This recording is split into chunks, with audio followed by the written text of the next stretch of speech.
Oh, perfect. Excellent time. Thank you. So it is 5:59. It looks like we have Stephanie in attendance, which is great. Hi, Stephanie. Hi. Uh, so we're going to call that meeting to order, and the first item on our agenda is our check-in about the community nurse program and the research that Stephanie has been doing in partnership with our town health officer, and we've got a long, well, not that long, but a fairly comprehensive overview of potential programs. And it looks like we also have Kristen Barnum in attendance to kind of help provide some context about these programs in other communities. How would we like to kind of roll through kind of an overview or update on the information that you guys have been able to pull together? Um, did they get the letter I had sent? Yeah.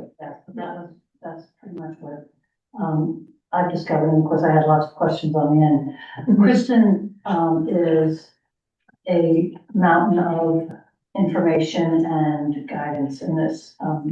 So I would like to just turf it off to her, because I know she has a presentation too, and that may answer some of our questions. Or, Sure. um, That sounds great.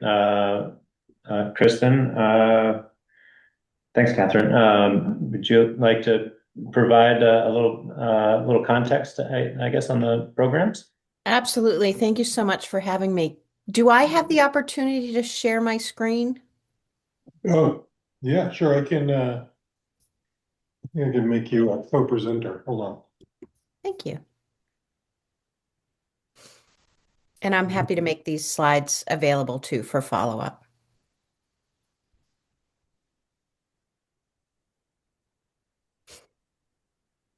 Okay. Hmm. No, doesn't look like that's what I wanted to share. Let's try again. Um,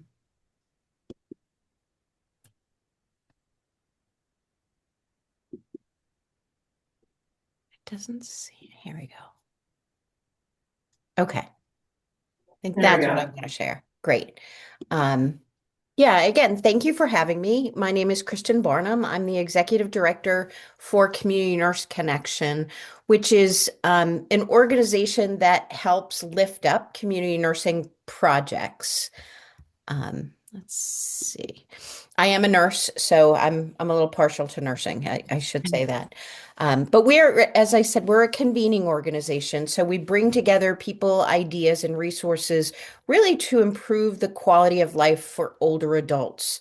And how we do this, we partner with communities to create a roadmap for the development of projects.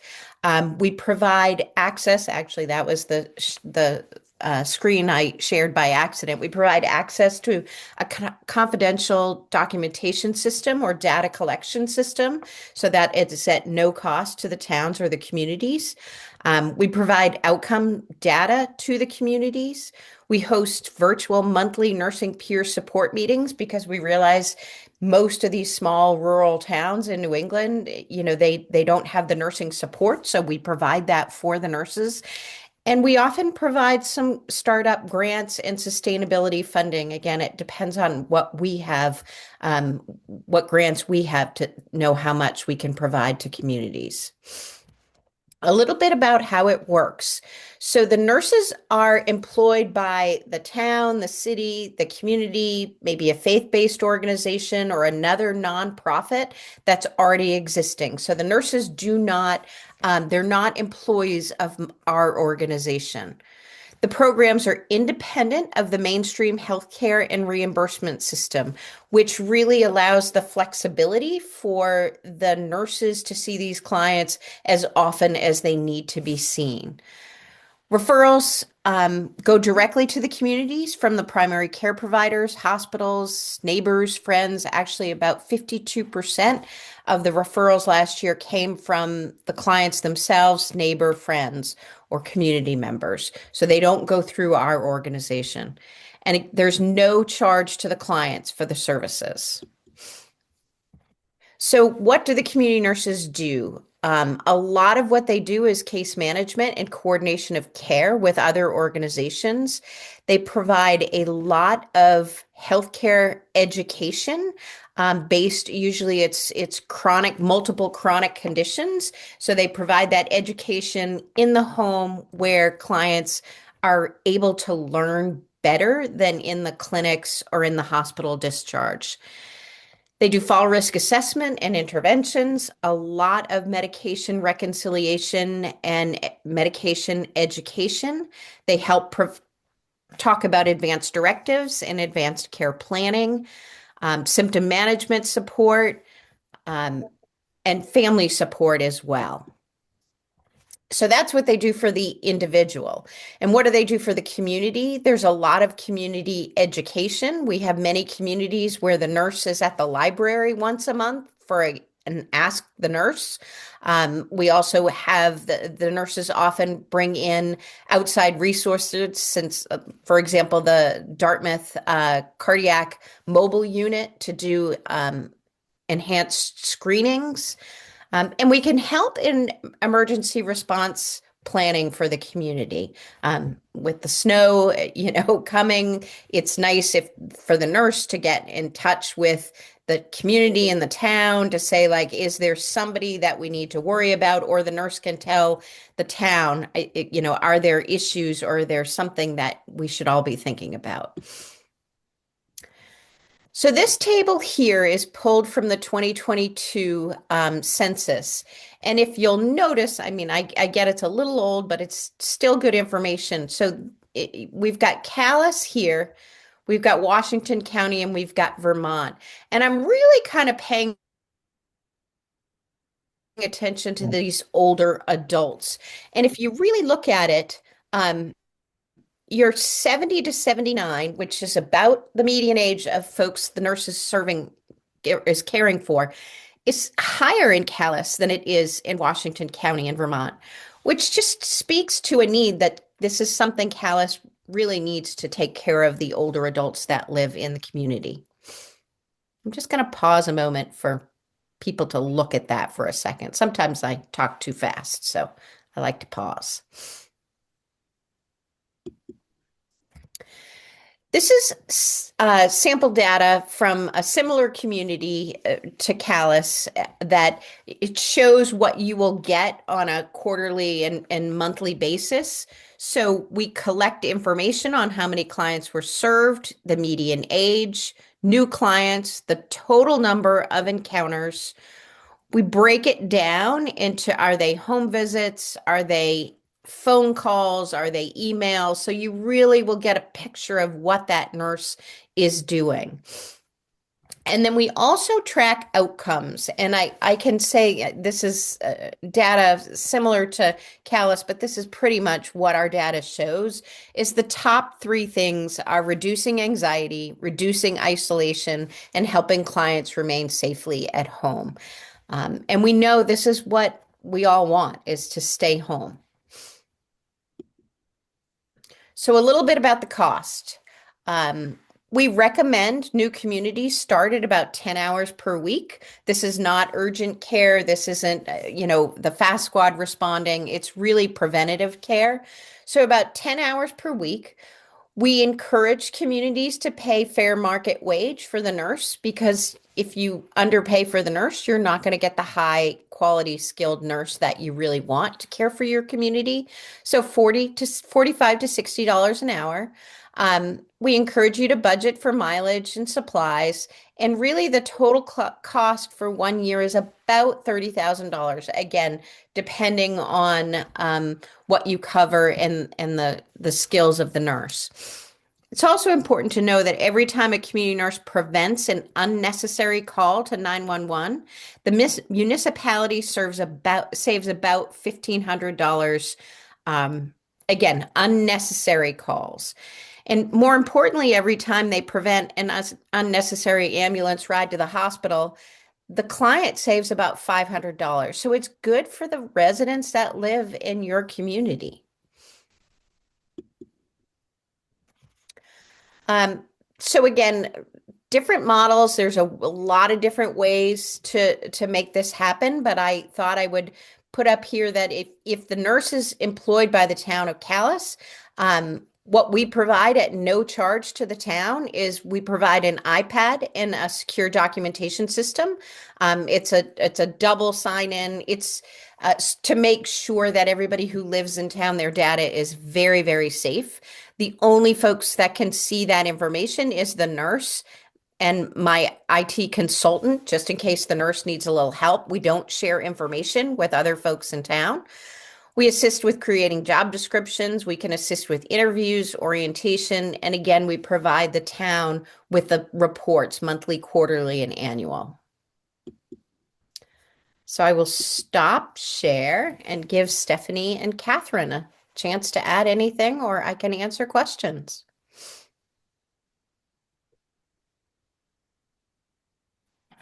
Got it. Good luck. Do you have any questions on what was just presented? No, thank you, Chris. That's a really helpful perspective. I think most of my questions are relatively, kind of scope and what that looks like for Alice and. I'm curious how many towns in Vermont have a community nurse program?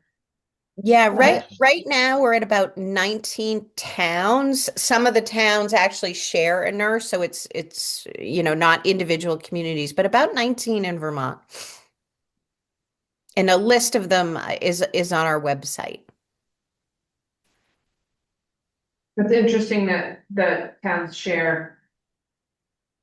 So we actually talked to Woodbury, because there's somebody in Woodbury who is interested, and I actually thought of, discussing with Worcester. But Woodbury's not ready yet to establish one. They want to establish it, or they're thinking of establishing it through their fire department. And the fire department said, no, not this year, just can't do it.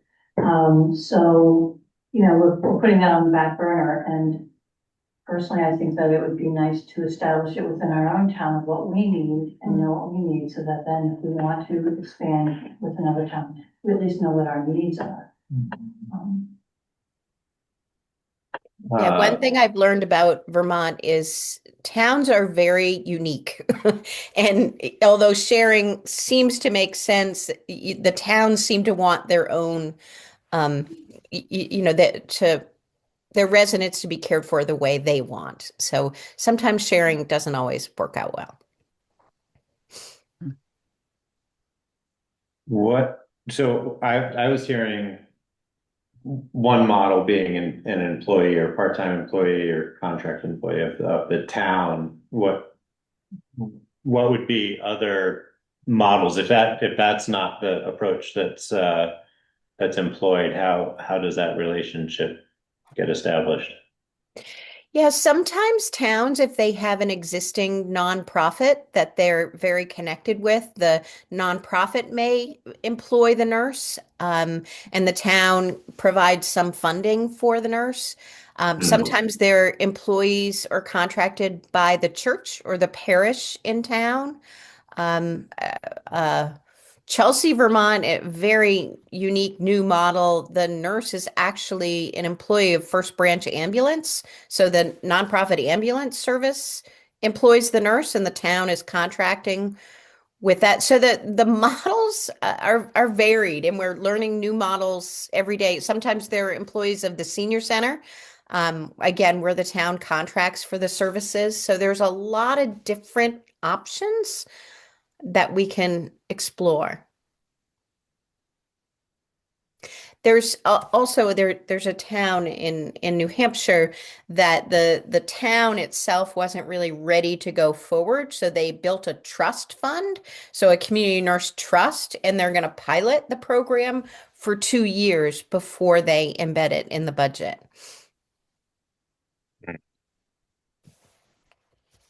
Um, how do you, how do these programs regulate the, like the resource usage? And I mean, budgeting for 5 to 10 hours a week, you know, may seem conservative, but I can see there being swings in the need depending on the year and the population's requirements, et cetera. And so how, it seems like it would be hard to kind of govern the budget. Like once you've stood up the program, how do folks kind of think- regulate the engagement? I think you look at the population, and that gives you an idea of where people are within your town. Yeah. Who's coming up.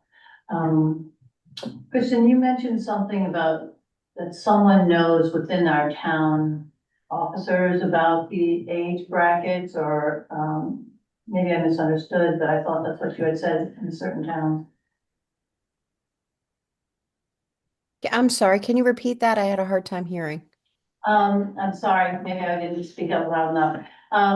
Is there someone within the town that actually knows and has access to the ages of the population within the town?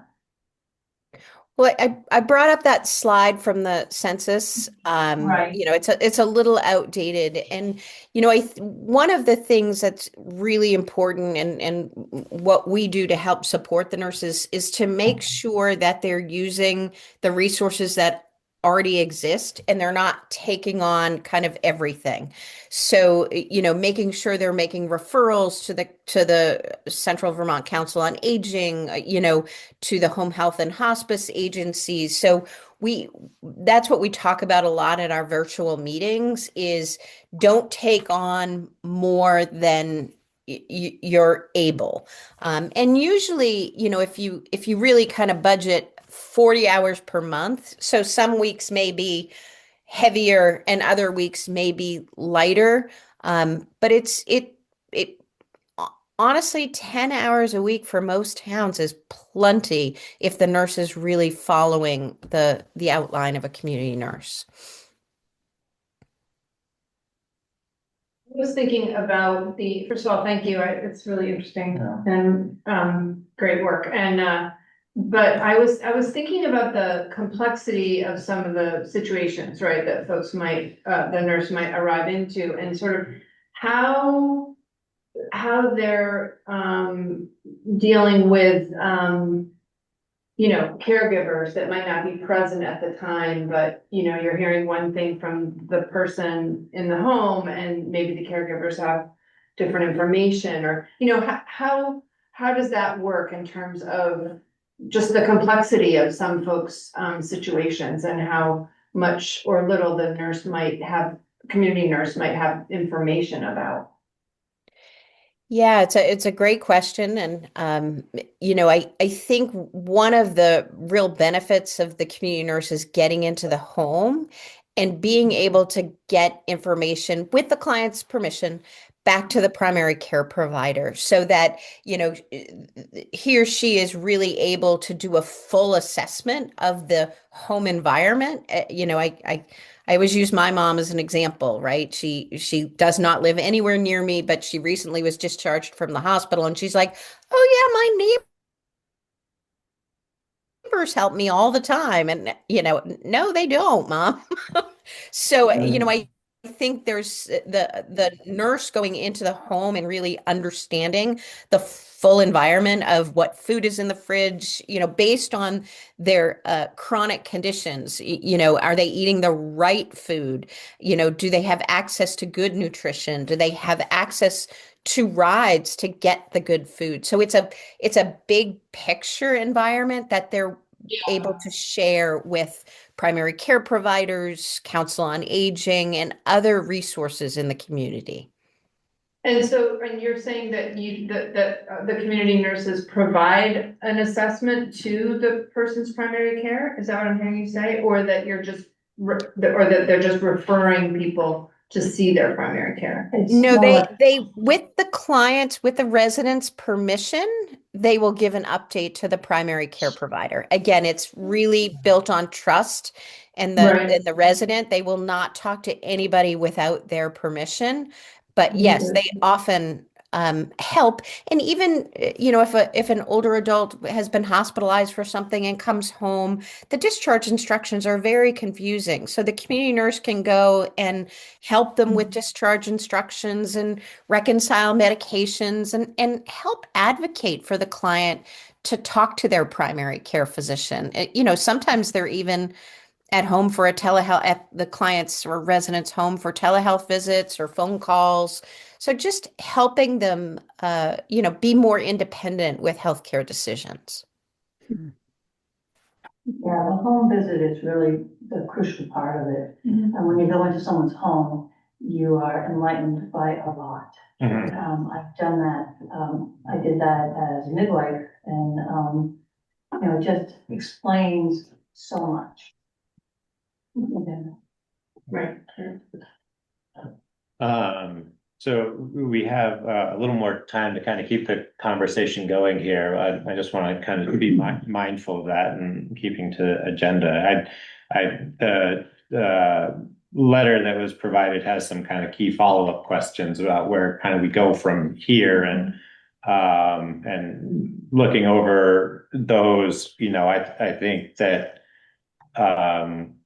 from my perspective, at least, it seems like it's obvious that the demographics of the community warrant consideration of a program like this. And I think it's interesting to pose the question of, do we want to make it a program or a resource that's available outside of just the context of the elder portion of the population. To your point, you're checking in, you're building trust within the community with the medical system and just a consultative resource that's locally accessible and low cost from the user point perspective. But I think one of the main questions is, how do we afford it, and what is the interest, and how do we go about soliciting that initial interest, and where do we go from there? Because the environment of increased costs and expenses to the town, and I just think that we need to be really careful about how we're making commitments to programs like this. But I don't want to diminish the fact that there could be, and likely is, a fairly acute need within the community. Appointed as the town health officer, I mentioned that gentleman who was living in William, he was Stephen's home, and didn't have any heat and didn't have any water and didn't have any electricity. And when I saw his post on Front Porch Forum, I thought, you gotta be kidding me, and it's right there in front of us. And someone just a couple weekends ago told me how they didn't have any food, or for the past 10 years, they've been working 2 jobs and they're so cold in their house. And holy cow. Tegan.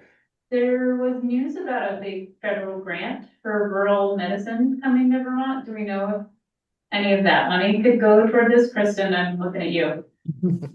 Yeah, there's a lot of question about the rural health transformation money. On last Friday, I met with the executive director for Blueprint for Health in Vermont. And they are getting a lot of money, but nobody really knows how that money will be spent. And especially the first year, they have to spend it fast. So not really sure. I think kind of going back to the question about community interest, there's a couple of things to think about. There's a thought of, starting a trust, community nurse trust, and seeing if folks would donate, so seeing if there is interest by folks making a donation to support a 2-year pilot.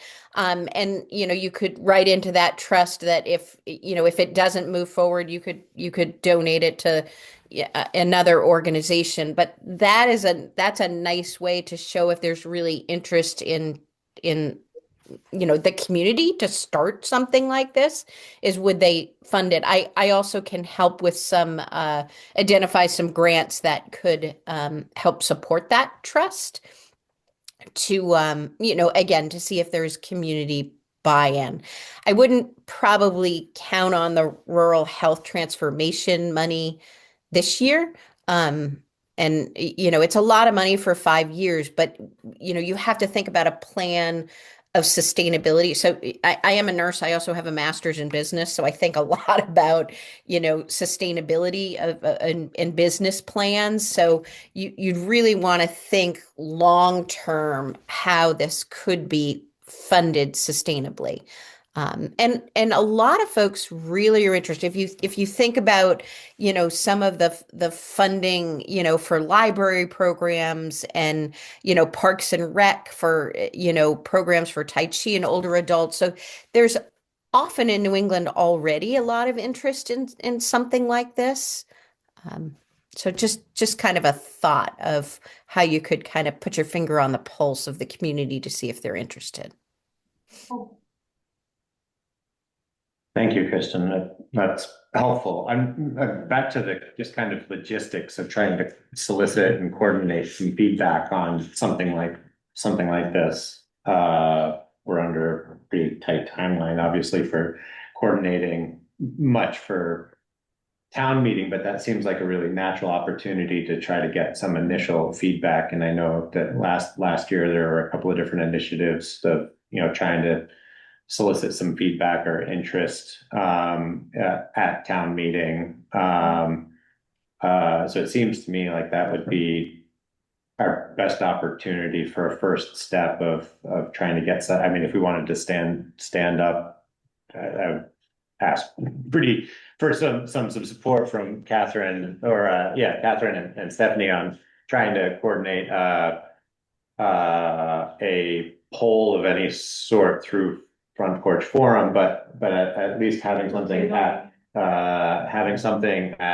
town meeting, because I don't see that we'll be able to change the financial situation until there's another vote later in the year at a minimum, but even that's going to be halfway through our next fiscal year. So it seems like town meeting is kind of the next opportunity to coordinate around getting community feedback on a program.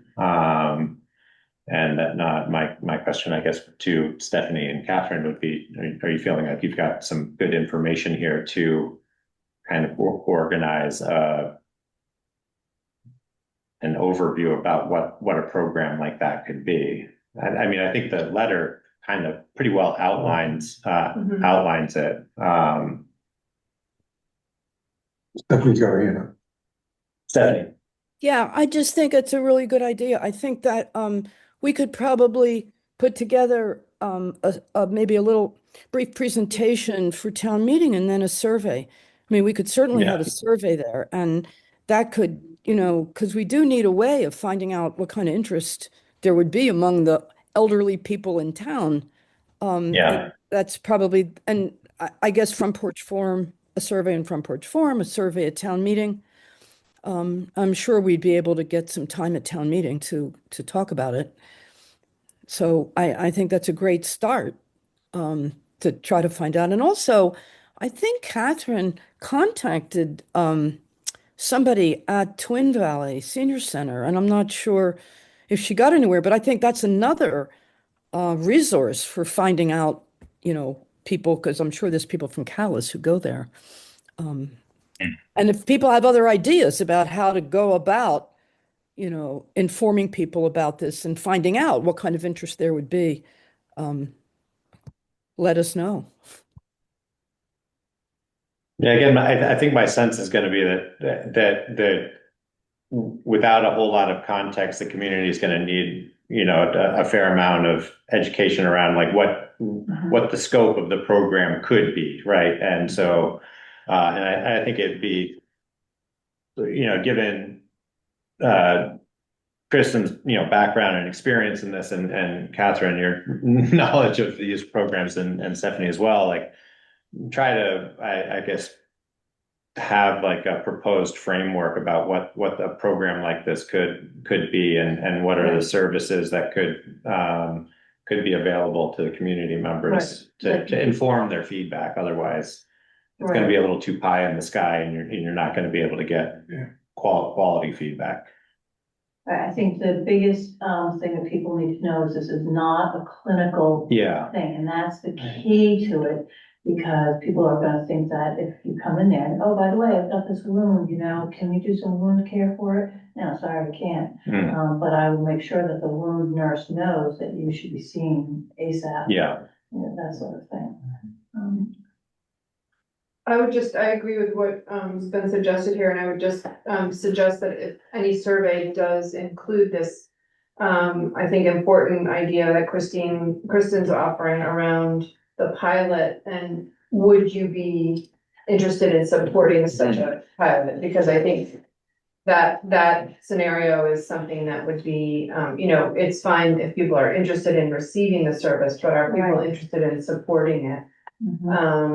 Outside of what we could do as a town, we want to try to gauge that even before we would use that as a tool to gauge interest, which I think is also a good suggestion. But I think this first step is important.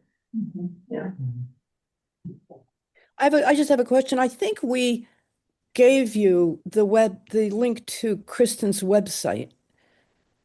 I think I sent it, or somebody sent it to you before. I just want to make sure you have that, because, there's a lot of resources in there. If you want to just go poke around and, learn more about it, it's a pretty comprehensive website. Get on his page, but It's easy to find. Yeah, I think we'll find it. I think it's right there. well, again, I want to acknowledge and express my appreciation for Stephanie and Catherine and Kristen for digging into this. You've been doing a fair amount of work to kind of organize these thoughts and bring this information to us. So thank you. I think at this point it'd be appropriate to kind of table the dialogue. We have some really good info. Maybe see if we can add it back as an agenda item in February to see if there's any way to coordinate, or maybe just have a brief discussion about what next steps could be about communicating that there's going to be an opportunity for community members to weigh in and provide feedback about a community nurse program. So if that's a front porch forum post or something, and just try to build a little bit of momentum around a communication effort before town meeting, and try to pull together whatever support we can, and trying to make that an efficient use of everybody's time. Great. Hopefully that Thank you. was about as clear as mud, but yeah. Thank you, Kristen. Really appreciate it. Great work. Thank you. Yeah, fantastic. The next agenda item is the watershed grant program. Do we have anybody attending who's going to be speaking to that? Noreen's in. Noreen Oh, was Noreen. here. I, just so you know, this is Noreen Bryan. I'm here. I wasn't going to give you a presentation, but I certainly can answer any questions. Is that sufficient, or what was? That sounds very sufficient. Yeah. So we in our share folder, there's the application for a grant relative to watershed grant program, and we're weighing a letter of support, but also included in there was a letter of support from the Conservation Commission and UVM EPL. Is that a fair characterization of what of the contents of what we have so far, Noreen? Yeah, that's basically what you have in front of you. Yeah. Yes, and the main purpose of the right now we're trying to develop and we are in the process of developing a partnership with the UVM EPL folks. And the project of interest is Phragmites, which I think we may have talked about a little bit, but we're really concerned to address that early on while we still have relatively small colonies. And UVM EPL has done this successfully with knotweed in the Mad River Valley and is working on that. And we're really would be, how I would say, we would be moving on from that. In other words, we would be hopefully using the GIS tools that they've developed with some modification. We would create our own management plan, and that's all labor that's in kind. In other words, we're not asking for any of that as part of the grant. The monies in the grant exclusively address printing the newsletter, which we've done a number of years. And that would be to get out the word of what we're doing in 2026 relative to Phragmites, relative to this partnership, relative to if you're interested as a community member, how can you be involved? So most of the work is going to be in-kind labor. The actual grant just prints the newsletter.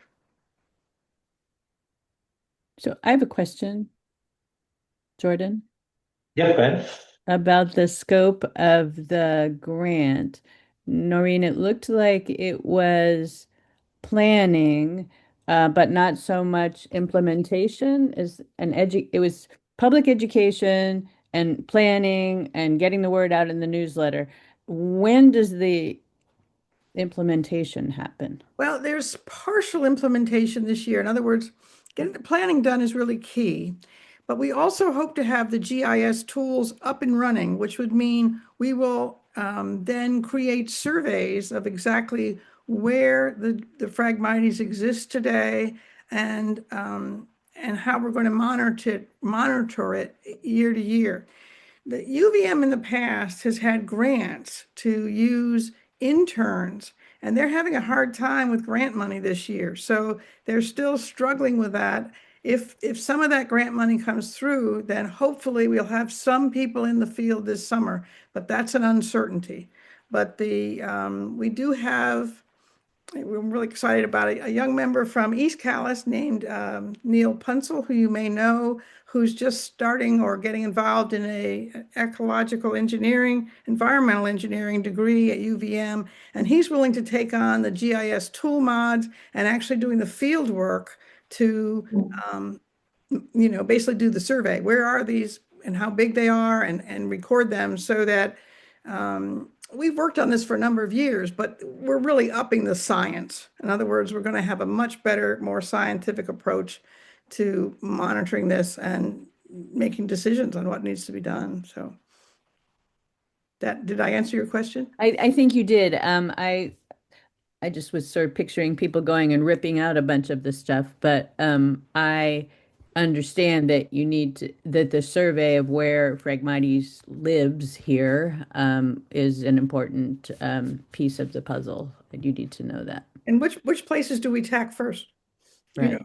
Because there may be some controversy over that, but I mean, logically, usually you want to get the smallest infestations first because control is the hardest thing. And if you can control it, that's the best. And I think the education part is not to be diminished too. I mean, once you've done the research and the cataloging and inventorying and created a strategy, the communication around that and getting community engagement is an important part of the plan and a way to do it as efficiently as possible if you're getting people to participate in the program. I guess so. I guess the kind of decision in front of the select board is a weighing of the support and authorization of the lakes and streams or lakes and ponds committee applying on behalf of the town for the grant. And I guess to consider that, we just need clarification on whether or not there's a commitment of any financial commitment on behalf of the town. It doesn't look like it. You have a budget established that would be covered by the grant that you're applying for. Is that a fair understanding of that? I think that is, we're not asking for monies. The one thing that they do require, but I believe you have, is you have to have insurance. But I think the town has insurance for other purposes that, so there's not a special insurance requirement for this project. Do any of the other select board members have any questions, about this? I think it's terrific. I think it's support it wonderful. wholeheartly. Yeah. Good idea. So that's, just me signing the letter of support. So I think we could entertain a motion, authorizing me to sign the letter of support on behalf of the select board. And a joint motion of authorizing the Calais Lakes and Streams Committee to apply for a grant on behalf of the town for this watershed project. So moved. Second. All in favor? Aye. Aye. Any opposed? No. Very good. Well, thank you very much, Noreen, and we appreciate it. And I'll put a signature on here. But otherwise, I'd say you're free to proceed with applying for the grant. Great, thank you very much. Thank you. Thanks, Noreen. Uh-huh. Let us know how it goes. I will, and I'll be working with Kari Bradley on this, and I mean, the applicant really is the town, even though we're the ones who are doing the legwork, so, yeah. Yeah. Okay, thank you. Thank you very much. All right, the next agenda item is an update on the Lightning Ridge Road right-of-way issue. Looks like we've got Doug in attendance, as well as maybe some other members of the Lilly family on Zoom.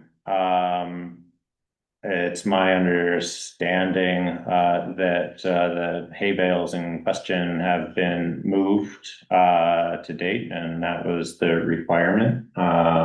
It was requested by the town. So thank you, Doug, for moving those. And I'm gonna tell you why I moved. Steve Price was out of hay. yeah, Come and wanted, needs the hay, didn't have any. So I give him that hay, give it to him. okay. To feed his cow.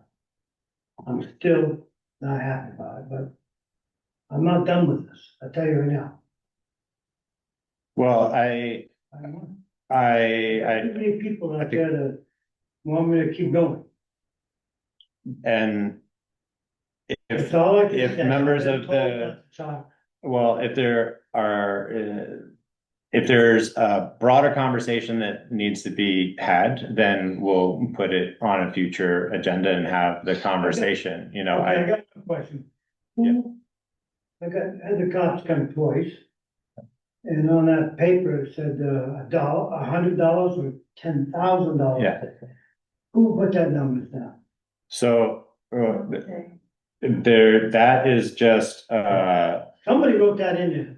yeah, that was the letter that the select board approved sending, and that is the language that is in our ordinance. It's also fairly common for any civil ordinance to have that's set by the state legislation and statute says what a town is authorized to weigh for a financial penalty. So that's just standard language as it appears in state legislation as well as in our ordinance. So it's not necessarily an indication of what the intention of any body is. It's just a statement. Somebody wrote that in. Yeah, so it's just a matter of communicating what are the possible outcomes for. But you didn't answer my question. My question is, who wrote those numbers in? That letter came from the town. So that is that we as a select board reviewed that.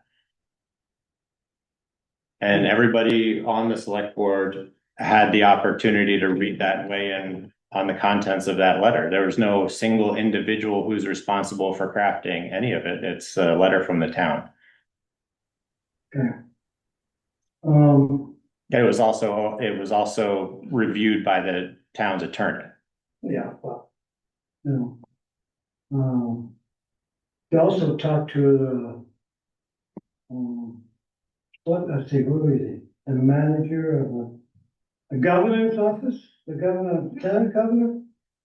Anybody talk to him? I did not have a conversation with the lieutenant governor, no. No? I didn't get any contact from him, no. Okay. Guess he's lying to me. I don't know. I don't have any information on that, Doug. I'm sorry. But where I see it right at this present moment, there's no further action to take on this subject. And I think we can. I just wanna let you know, I'm not done, just gonna move it. That don't mean I'm not done. I hear you. I don't want you guys to think I'm a wimp and walk away. Nobody, That's not me. I don't think, I wouldn't think that, not for once. And I did find out that you're not a twin. No, thank you. Yeah, that would have been pretty significant news for In me. Pennsylvania, and I found out you weren't a twin. They don't twin. That's great news. Yeah. That's good news for us. Yeah, all right, very good. The next period, or the next agenda item, is just public comment. The rest of the business on the agenda are things that we don't have generally any guests for. I'd open up the meeting to a period of public comment for anybody who'd like to weigh in on any issues so far, or that don't, or raise issues that aren't currently scheduled to be taken up later in the agenda. Looks like on Zoom, Stephanie, you have a comment? I do. It's sort of related to what the problem Doug has, but I just wanted to make a comment about the way the roads are being maintained and how they're being plowed, and how I've lived in Calais since 1984, it's about 42 years, and I have never seen the roads being plowed as wide as they are now. That is, it's always been the travel way would be plowed so it would be clear and safe. And now they're plowing so wide that they're going up against the trees. They're plowing about, it's like the way they've started, that they do their grading. They go as wide as they can till they hit the trees. And I've mentioned this over many years because I helped write the road standards that are completely ignored, that there's no point in widening the roads because the wider they are, the faster people go. And then everybody complains, oh my God, people drive so fast. And it's like what Calais is doing is the opposite of traffic calming, the absolutely opposite of traffic calming. So the roads are getting wider and wider. My little Jack Hill Road here is like a super highway now. I've lived on Jack Hill Road since 1987. I've never seen it being plowed like this. So my point is, and the reason I'm raising this in the context of Doug Lilly's issue, is that the town doesn't need to plow all the way to the trees. There's no reason why somebody should have to protect his trees with hay bales. I really think that there needs to be a reassessment of what's going on with the roads. Why are they graded so wide? Why are they plowed so? Why are they plowed so wide? The travel way is the plow does the travel way. I just don't get it. And I've driven on Lightning Ridge Road, I've seen the hay bales, and it's like they're not obstructing the travel way. Of course, they're in the right of way. And from a legal standpoint, the town is correct. They shouldn't be in the right of way without a permit. But why the town is plowing so wide that it's actually hitting trees, and it is a mystery to me. And I just think I've talked to Kari about this, not about the plowing, but about the widening, the constant widening. Every time the roads are graded, they get wider. And it completely is contrary to the whole purpose of the road standards and how they came about, because a bunch of Calais residents were concerned about how the roads are being maintained, and we're losing the small, rural, scenic beauty of the aspect of the town that is the roads, which is a big aspect of the town. Anyway, I just thought I would take this opportunity to, I'm not taking a side with Doug. I mean, yeah, there's the legal part, but then there's also the common sense part, and maybe there should be a reevaluation of why are our roads being plowed so wide that people have to protect trees from being hit by the plow. And then the whole issue of the rest of the year and the road standards is another issue. Well, it's related, but I'm not asking to have a discussion about it now. I'm just saying my observation, and I've lived here a long time. I've lived on these back dirt roads for a long time. I've never seen them plowed as wide as they are now. And I just don't understand the reason why, other than the fact that the road crews got big plows, big wide plows, so they use them. Anyway, that's my comment. Thank you. Well, thank you, Stephanie. So with that, I think we'll close the public comment period. I think the issues raised about the road maintenance, it warrants a separate conversation. That while somewhat related, is not entirely appropriate to kind of take up now, but requires scheduling more time around. Did you look up and find that, I think you were gonna look it up, find where I sued the town and they treated other people different than treated me, and I took them to court? I'm not aware of that, Doug.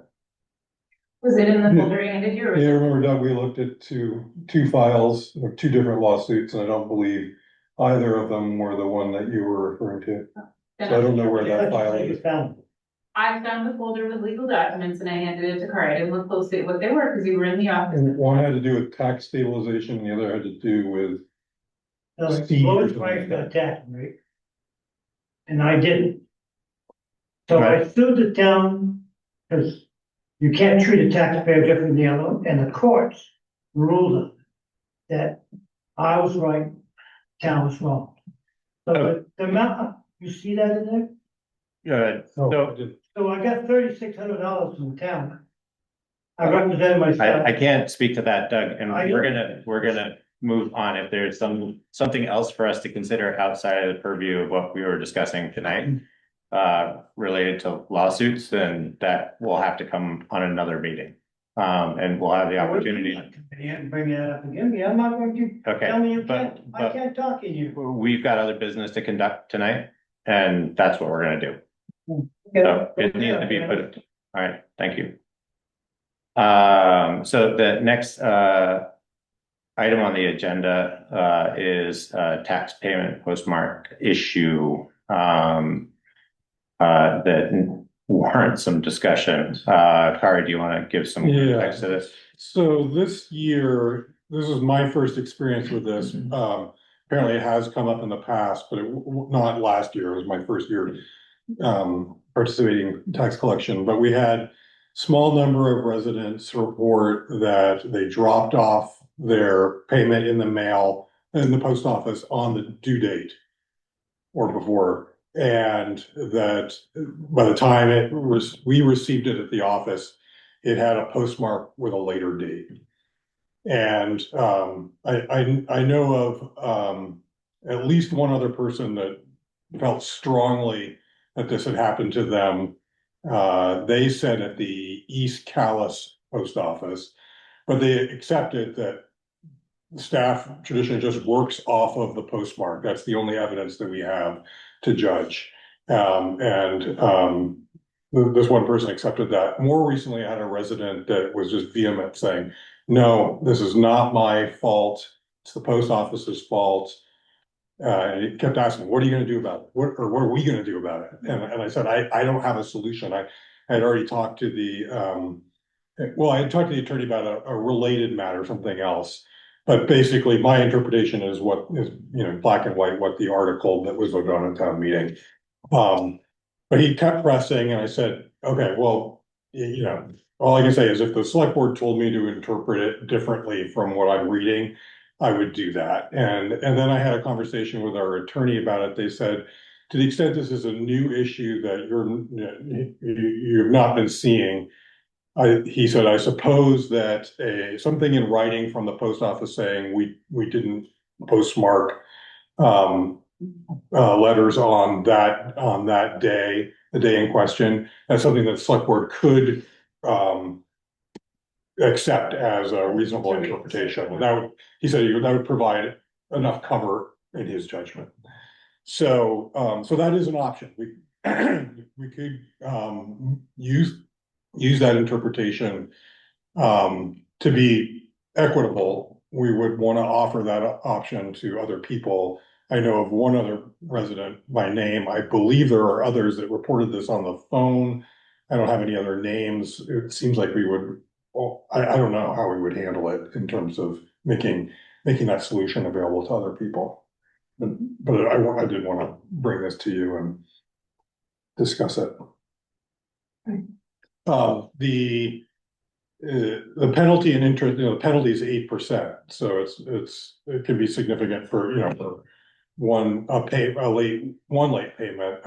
In the case of the person who pressed me, it's just under $400 total. In the other case, it was about $100. So just to give you a sense, and these are penalties and interest. It's not budgeted. It's not, we're not relying on it, but it's just applying the rules. Tegan? Just want to add, I think part of the reason this hasn't been an issue in the past, part of it is the postal service is changing. Part of it is that we used to have the grace period after the due date, and now we don't have the grace period. And a number of clerks and treasurers talk about how they've just eliminated the postmark option altogether, and payment just has to be there at the time, no matter what. At 5 o'clock, Kari could do all his tax paperwork and be done with it, that kind of a thing. Mm-hmm. That's the next agenda item, but for now, what do we do about 2025? I think is the question.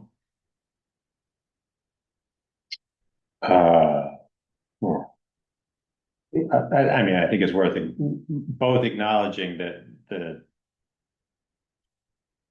relative to other things coming in from through the postal service. I mean, we're regularly getting stuff that seems to be getting filtered through Connecticut, like the efficiencies of the postal service over the last couple of years are significantly different. But I think the other thing to acknowledge is like these types of situations are really problematic from a staff perspective. I mean, this takes up a lot of time. You have folks who are coming in rightfully frustrated if they felt like they deposited something at a point in time that they thought was acceptable, and then it gets delayed, and that puts the town in a position where we're having to get into a they said we said type situation, and that doesn't even take into consideration whether or not something's so late that it requires notices to go out, and other expenses incurred by the town aside from just staff time. I do want to mention that we have this insert that we sent out with the bill, and there's a lot of guidance on a two-sided sheet, and it doesn't include this issue. It's not something that we've coached people on, being aware that it could come up. It doesn't address which the issue that you might deliver your. You shouldn't count on the postmark. Right. But we can't count. on the day Yeah. that you drop it off. Yeah, Something Barbara has told people on the phone for the last 6 months, when they call and say, oh, can I just drop it at the post office today, the due date, does that work? And she said, yes, but you have to tell the person working there to stamp it with a postmark there. If you ask them to, they will hand stamp it with a postmark, and we had a number of them that had hand stamped postmarks that were on the due date, and then Burlington or other place postmarks that were printed on that were the next day. So, but that's a piecemeal way of doing things, like Cory said, it hadn't been on the guidance. it just seems to me obtaining, we'd have to obtain it from every post office in the country. I'm being facetious, but like, somebody can drop. You know, if I'm in New York on the day that it's due, I can drop it there and have it. I would think we'd ask the taxpayer to obtain the, Oh, so state. it would be their burden. Yeah, I would think, But because I it's different post offices. Fairness, like how on earth. So that's one thing, and then the other piece is the question of like, how many are we talking about?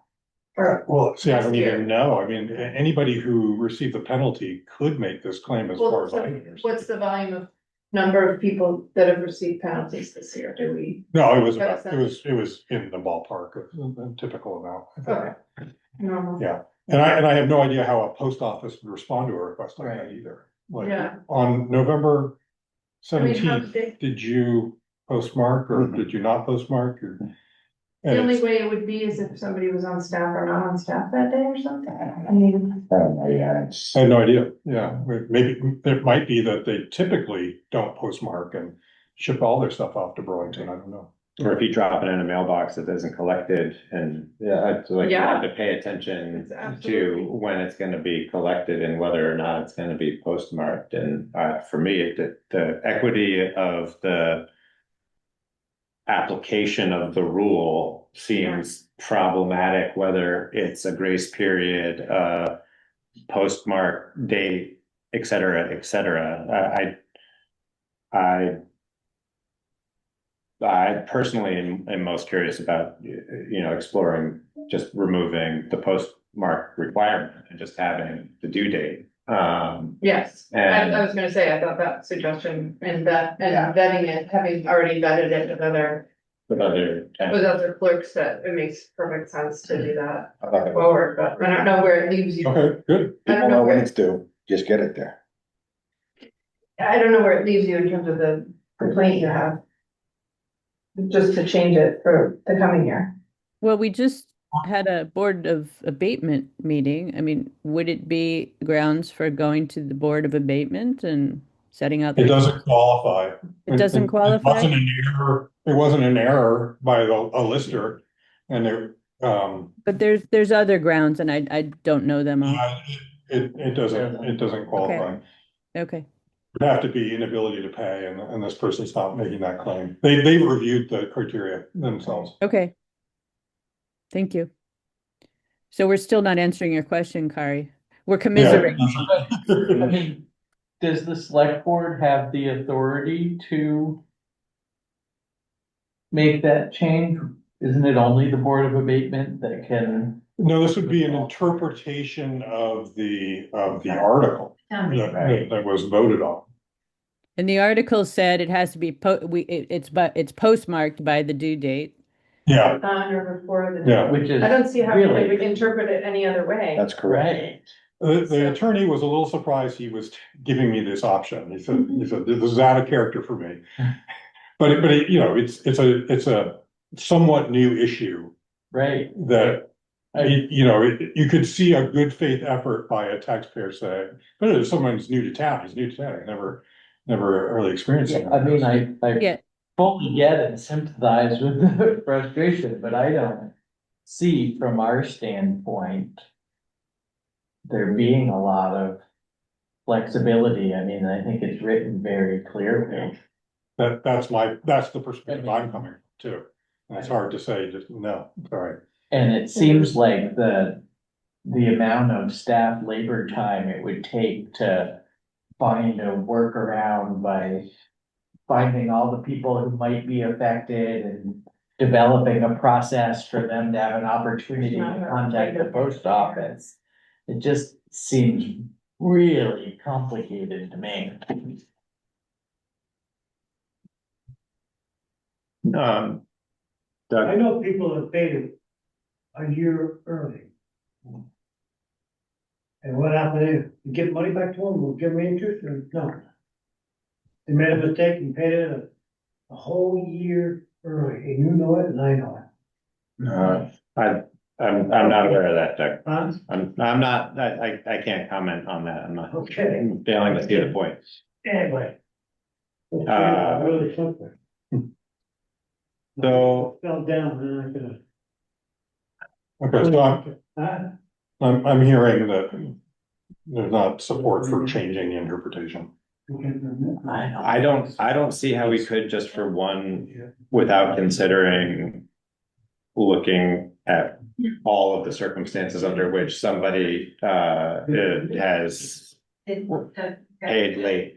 When you say it's sort of the normal amount of late, are we talking like 5 people or 40 people or? Oh, no, it's, it started out as probably, I'm saying 3 pages on that delinquent tax report, or maybe 60. Okay, so it is a significant, it just seems to me hugely labor intensive to try to. There's no way after the fact that we can. Yeah, we don't have to put out a message, like, if you, Right, if you're in this circumstances, contact, No. it's inviting right. trouble. I think if there was something, like, there's nothing wrong with our language. Right. And it is commonly known, because we all experience the postal system, what's going on with it, and so I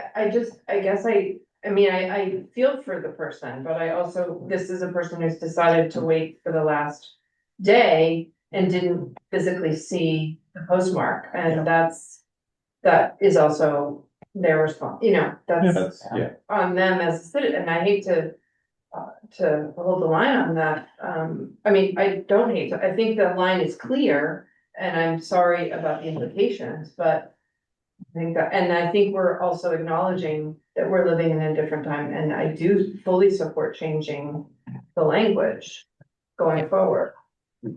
So, yeah, I'm not hearing consensus on any relief, a decision around relief here. It sounds like everybody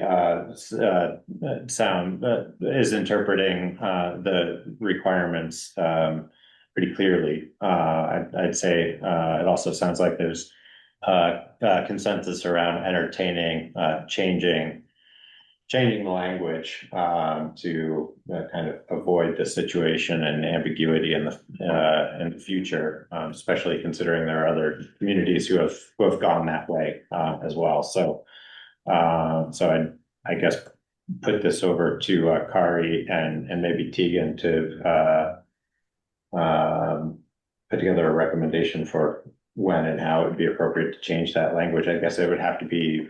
Already in your folder. Yeah, there's a proposal to update your warning. Oh, right. There. Yeah, Right. so, and I consulted with the attorney on the proper language. I kind of like what he came up with, Yeah. actually. Because it retains, well, I looked at other towns and they basically just say payment received at the town office by a date certain. Right. Here, we're preserving you can hand deliver it yourself, or you can bring it by USPS, you can deliver it by USPS or other courier by that date certain. Right. Yep. Maybe in future years, we wouldn't need both of those, they're equivalent, but you're pointing out that there are different ways to get it here. And why is there the question mark about the ACH? I think that. There's a question mark at the end there. It's Oh, just that's the part of article. the, I'm sorry, yes, okay, gotcha. That's confusing, okay. Yeah. Christy, were you saying something there? No, I was just answering your question. It's Okay, just, thank you. it's the article. Yeah. So that moves us on to discussion about the town meeting warning, I guess. Yeah. So here we are. Yeah. There we go. So you know, Jordan, I I think think- that we have the two warnings that are prepared. One of them includes that language, and everybody was up to speed except for me there. And Jordan, you raised the one Yeah. concern I would have would be access for people who rely on the Yeah. mail to get that payment in. And I think that's more or less addressed by the fact that we're mailing out the tax bills at least a month early. And Yeah. in general, people know the due date. I mean, it's been the same for many years. They know much earlier than that. That's for the first payment. The second payment is 2 months after that. And I would say that we do have a solid additional option now with the ACH. That works. We've demonstrated that works. So it's not for everybody, but it is an option. When you receive payments, do you deposit them soon or do you wait till the due date to deposit it? It depends, just on the timing. We get so many payments at around the due date that it can take several days to process these tax payments. Okay. Now that we have remote deposit, we have the ability to speed that up quite a Oh, bit. nice. That's right. Scanning. We talked about that, yeah. But credit cards and ACH are day of. Okay. So I'm wondering about the language and for by delivery to the town treasurer by 4 p.m. on the due date. And I'm wondering if it's more appropriate to call that the town office, and we have a Dropbox at the town office that could be utilized, and whether or not it makes sense to just say that it has to be deposited at the town office by the due date. And I think that Without a time? well, I mean, the assumption around the time is it needs to be handed to a person presumably or before it closes. But I think that you have a situation like today, for instance, where it's weather that is fairly Yeah, but he I think that- just stayed at the office until Yeah, 5. I think having that time certain is. Yeah, time certain. I think so. I think it's good. Does it make sense? to We me? had a dispute about that as well. And I stayed till 5 and they still disputed. Well, I saw that. I was in the town office on the day the taxes were due, and people were coming in after 4 o'clock.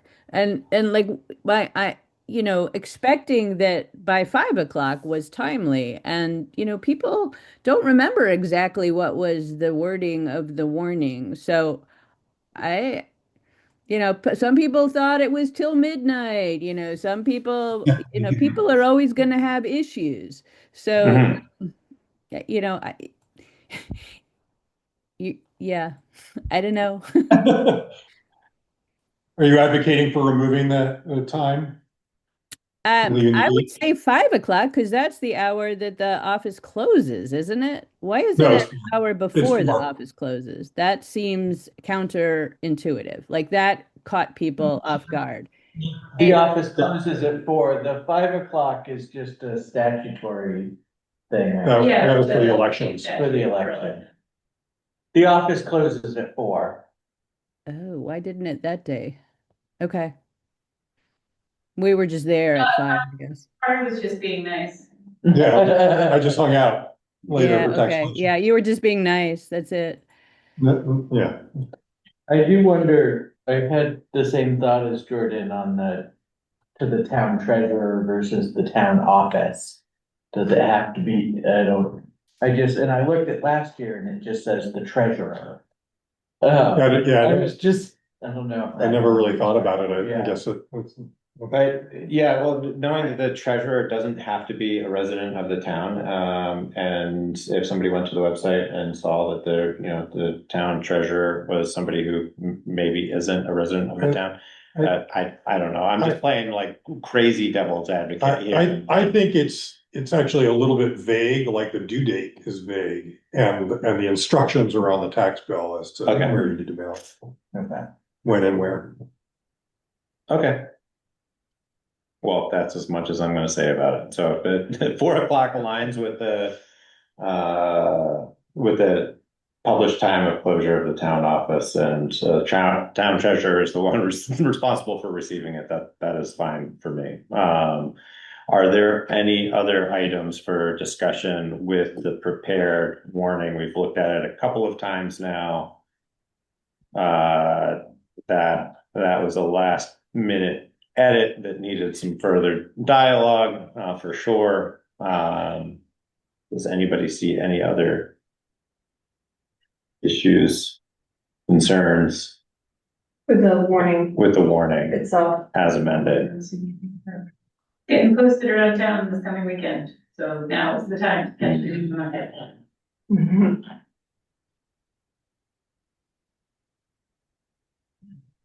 I do not. So with that, can I get a motion to approve the town warning as reviewed and discussed this evening? I think we might need to also rescind the prior version, since that was approved last time. You do it in one motion, though. Sure. So that'd be a joint motion to rescind the previously approved town warning that was approved the last meeting, and now has been updated to include language around the changing of property tax due instructions. So that would be a motion to approve and sign it this evening. So moved. Second. All in favor? Aye. Aye. Aye. Any opposed? Thank you. Great, that's good. Just remember to go, question mark. Just remember. So we've rescinded, moving on to the Everything needs to be there. fiscal 2027 budget conversation. And this is an opportunity to review the treasurer's calculation of the FY 2026 income and estimated impact on tax rates, as well as a moment of reflection on how the budget process went. 6 months of budgeting. 6 months of budgeting.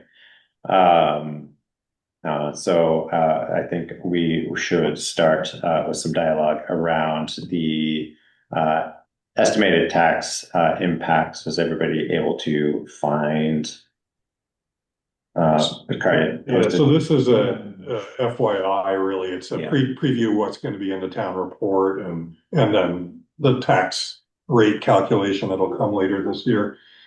But basically, there's not a lot of there's no significant changes really in terms of income. Unfortunately, I did pull out the tax collection fee as the auditor requested or advised, but it's just coming out of, we have been treating it as current taxes in the past. So the big takeaway for me is that unless we grow the grand list, we're just absorbing all the additional expense, and we're not able to spread it out over more people. It's just it's just dollar for dollar to the tax rate. So yeah, that's what this exercise shows me. Maybe a Dollar General. The record reflect that Bill is recommending. I would have gone with a farm, yeah, I think that's a real serious question, and I think that this kind of circles back to the conversation that we were having at the beginning of this meeting about how to stand up more resources in the community, With no fewer. no fewer community members, and the demographics, like without growing the grand list, more and more the individuals in the community are going to be on fixed incomes, and there's going to be a incentive to want to try to keep taxes as low as possible, and how do we pay for all of the things? I mean, it comes into so many different issues with like funding the road maintenance that we need to. We're going to have inflationary costs that continue to pressure our ability to just perform the basic functions of the town. And how do we grow the grand list?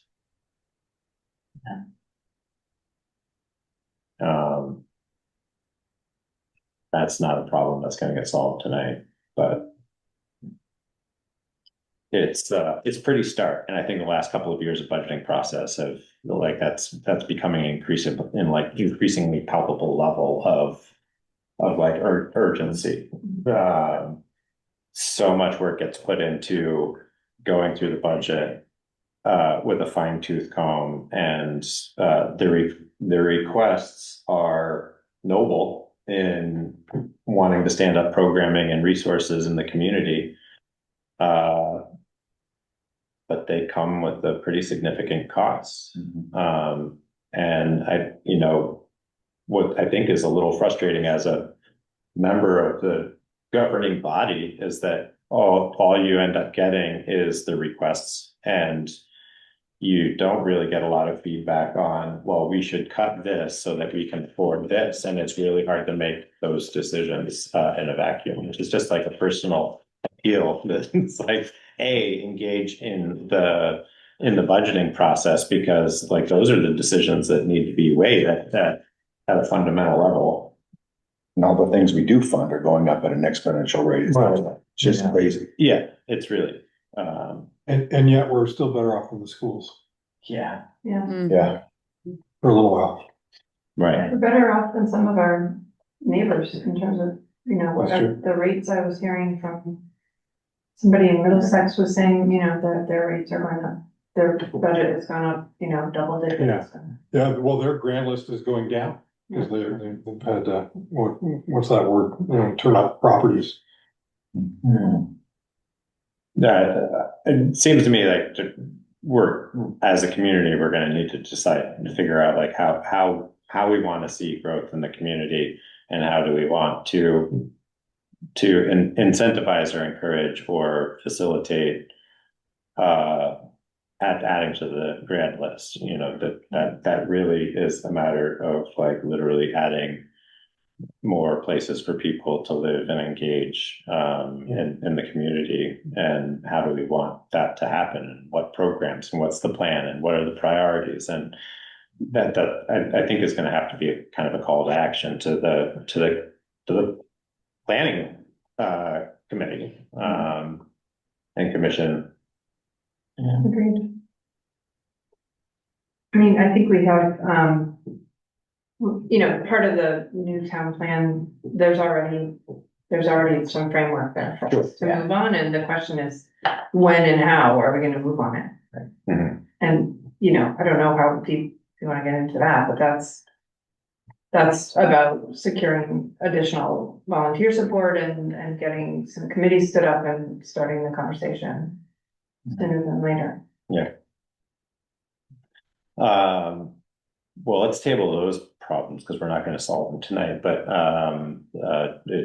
we did this last year. We've now kind of wrapped our budget preparations for the warning, et cetera. And we took the opportunity last year to just kind of reflect on the process and solicit feedback, so that when we revisit it in what seems like not too many months from now, and start the process over.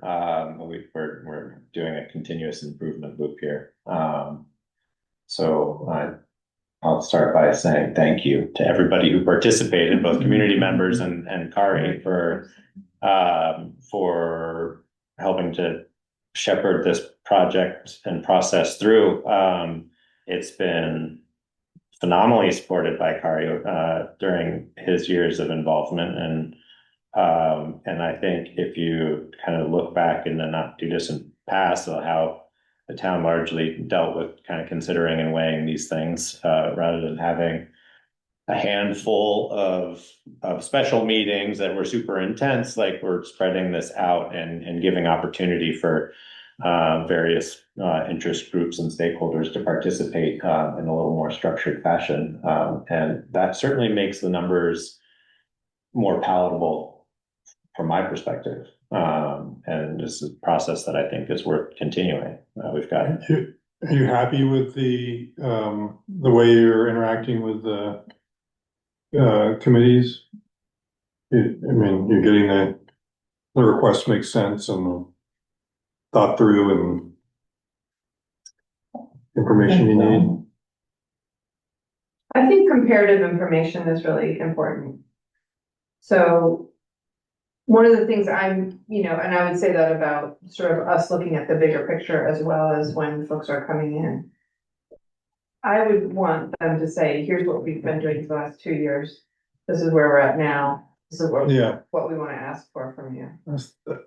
On their own, and both in terms of what they've accomplished, but also what they are, financially, what they're looking for. I was thinking it might be helpful for me, just putting it together, to send them basically that budget template that shows the budgeted, actual budgeted, and then what's your budget, has that 4 columns. And then you could see what the progression is when you're reviewing that. Or not to get into like the micromanaging semantics of the whole thing, but I think to Barbara's point, it's easy to get a year or two away from a decision that was made about a particular reduction. So if I think about reductions that were made when I started at the beginning of my term, there were economic pressures that said we're going to have to cut this budget by half. But at that time, there was a loose commitment to say if things change, we'll try to get back to a certain. So it's easy to lose track of that type of context. And I think it would be helpful if there was like a worksheet of sorts for the committees to have that outlines that, here was the request for a year and the actual spend for a year, with maybe like a hit list of like what was intended, what were the intentions of use for that particular year, like goals. If there were going to be like if there was I think the Conservation Commission is a good example. They had very specific short and medium term goals that are associated with their request for this year. So having those, I think, outlined, I think it also, makes it a little bit easier for them to engage in the process. Structure. Kind of structure it a little bit more. And I just think it would be good if it was a little bit more apples to apples from committee to committee. And the other thing is just, I've only done this 1 year, so I do think having them come in is really helpful, but I just think it does use a considerable amount of select board time. Yeah. So I just wonder to what extent. Anyway, just a thought about that of like, having the report prepared, something prepared for us in advance. Yeah. We're just trying to get at that efficiency a little bit. And, because it strikes me how precious the time is that we have. Yeah. And how little discussion we get to have as a result of some of how things go. Yeah. Not criticism, but thinking about it. Or sometimes the opposite, the amount of time that ends up getting spent like just kind of phrasing or presenting the request, which sometimes I think gets into commentary that's just not as relevant or necessary, and because maybe the committees are only getting 1 or 2 times in front of the select board a year, and so now they feel like they need to kind of state their case as to like what they do and like and then I wonder if like having a template for folks to engage in I think that'll help that. will to help some that. extent, yeah. Yeah, so you're not getting the extra commentary. If they want to provide supplemental context for a very specific proposal, by all means, but we don't have to get into the weeds of those things. But I feel like part of that is the way, you know, we've sort of framed it too as this is your chance for your Yep. annual or biannual check-in with the select board. We wanna hear what they're up to. We Right. wanna hear what their plans are. And so if we wanna sort of curtail that a little bit in the budget portion, we might consider providing another opportunity to get more of the dialogue and update, because I think that back and forth between the select board and each committee is super valuable. Agreed. Mhm. But it's just not- whether but it's it- part of the it- budget right. conversation is the question.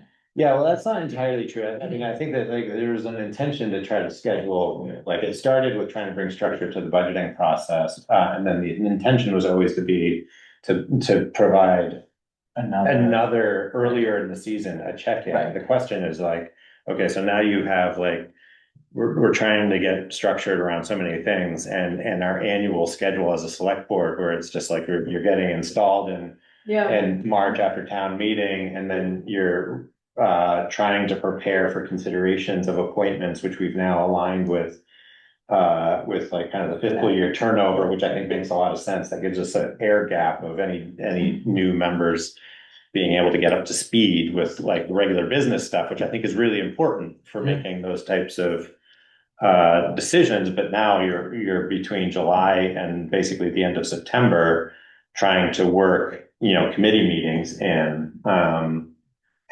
And I wonder, like, if we get more efficient at going through the budgeting process, I felt like this year we had a lot of time budgeted for it, but we didn't also need a whole lot of like deep discussion.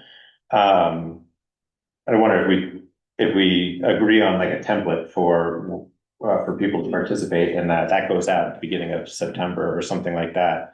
If there are big requests, or specific requests for specific projects, then we provide time for folks to come in and have dedicated conversations about that. But otherwise, we push like the budgeting a little bit further back in the year, so that it's like mid-October when we're just having more abbreviated check-ins with committees, and hopefully we've already gotten some of that context. That'd be a revisiting, I guess, of the budgeting schedule, but Yeah, and a form, I think that could be really helpful, so maybe we'll draft something up this spring or something, and maybe take a look at it. So one of the other pieces of feedback I had for Kari when we were doing our agenda planning, so much of our budget is driven by the highway department, and between Kari and John, I think we're getting really good information, but I still feel like there's from my perspective at least, it's just a review of the numbers, and there's not much discussion about what those numbers mean for like material budgets or feedback on or an update on like what we ran into for truck maintenance, or dialogue around like what our adjustments need to be for certain capital planning. And I'm wondering if it would make sense to provide some more scheduled time to kind of get into the weeds on that kind of on those subjects. Especially with the material purchasing, like we're now going into another year where we've been incrementally trying to increase or right size our material budgets relative to our actual use and need, because my experience was that was underfunded and anemic, and we were perpetually overspending. So the course correction has been incremental, because you don't want to just say, well, okay, we're doubling the budget this year, and that's not fair to taxpayers. But I think we lose sight of trying to make that course correction. a little bit as we go through multiple years of the budgeting process. And I feel like if we had a longer time to look at that with greater context to what we did last year, almost like a year-end report or a season's end report or something. And perhaps also include equipment. I mean, how do they feel the equipment is working for them? What would they like to see different about it? You know, maybe we don't buy Viking trucks anymore. Maybe we do something different. I don't know, those type of things too. Listen to what they have to say about it, because they're the ones that use them every day. Absolutely. Yeah. I think that's really important information for the select board to hear. Yeah. And when does it make sense to do that? Yeah, well, after like the fiscal year, you do a summary report and then that kind of preps us for budgeting for the next year. Like that idea.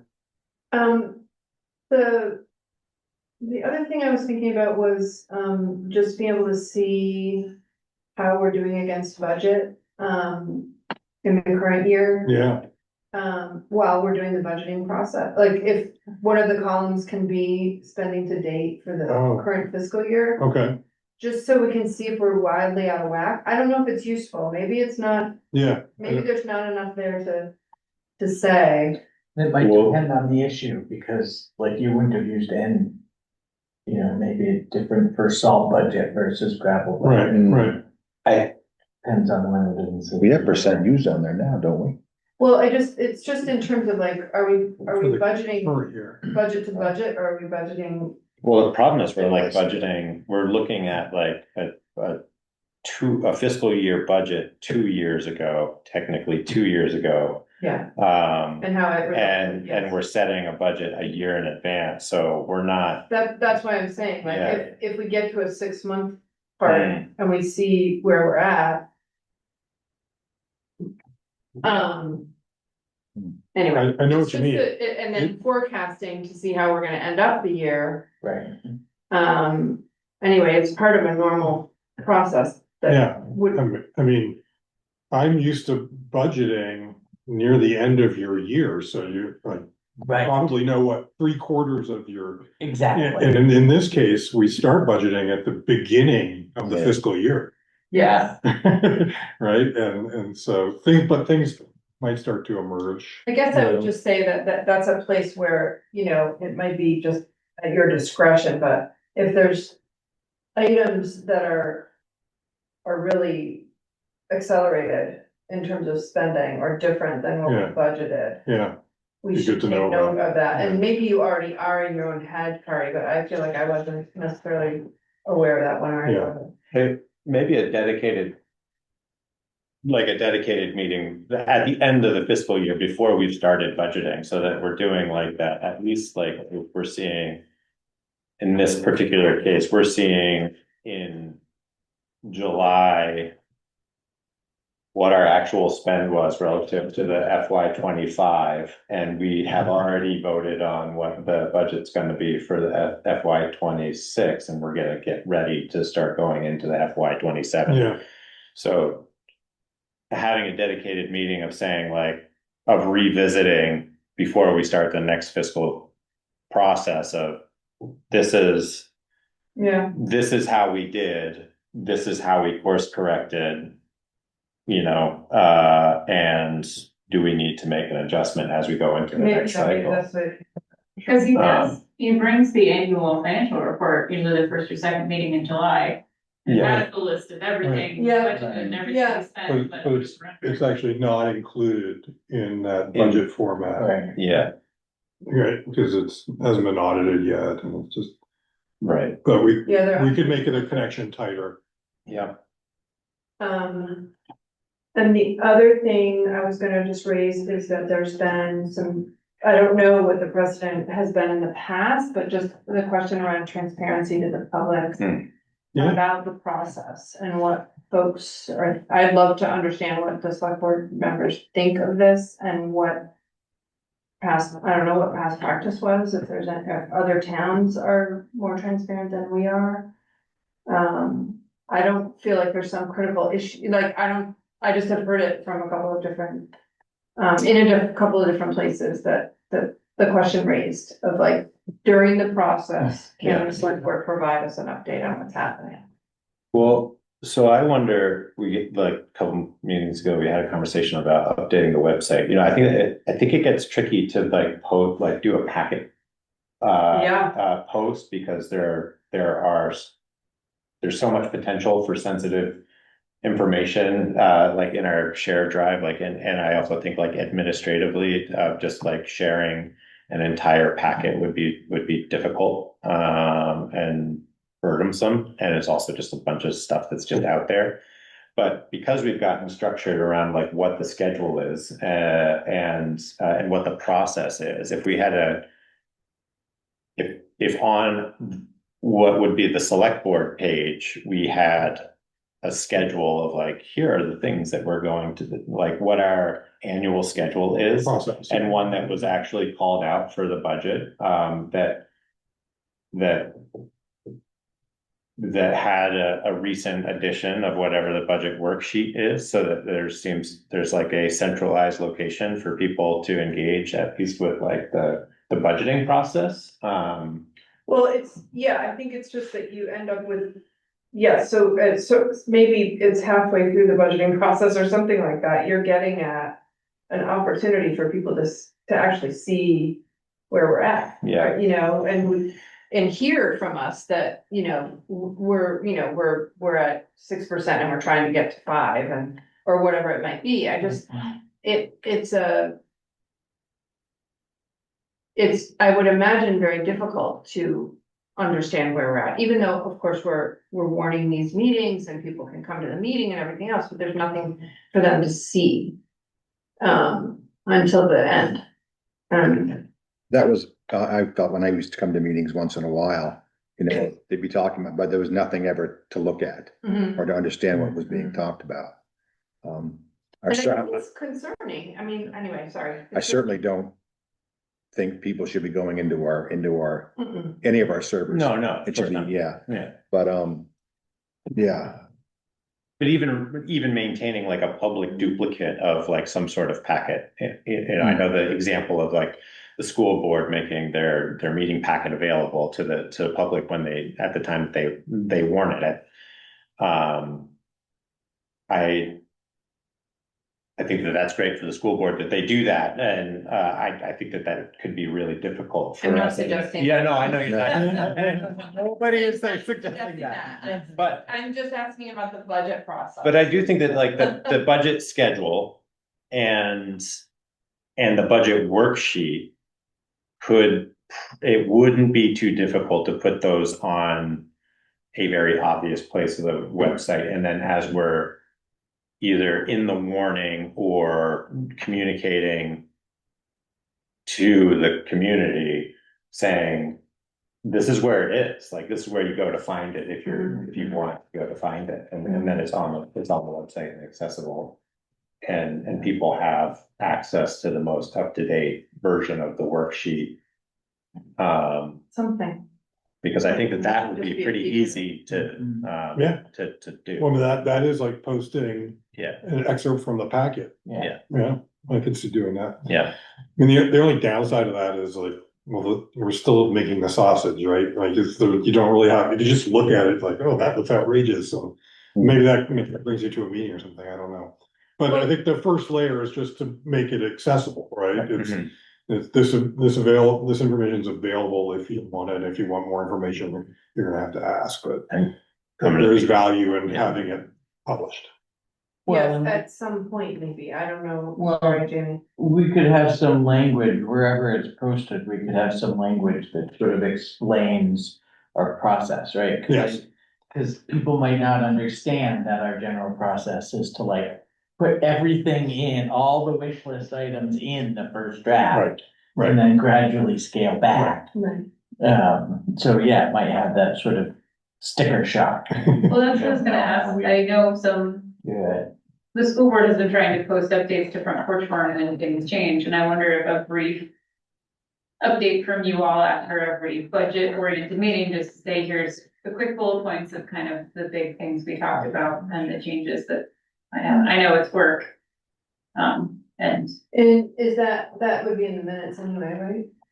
It would, yeah, it would probably be mostly drawn from the minutes, it's just that only some people will go and look at all the minutes and watch the Zoom video and do all that, whereas I think if it was a paragraph on Front Porch Forum, people would be more likely to see it and discuss it. And I feel like you sometimes do that. Yeah, I think we could make some strides here.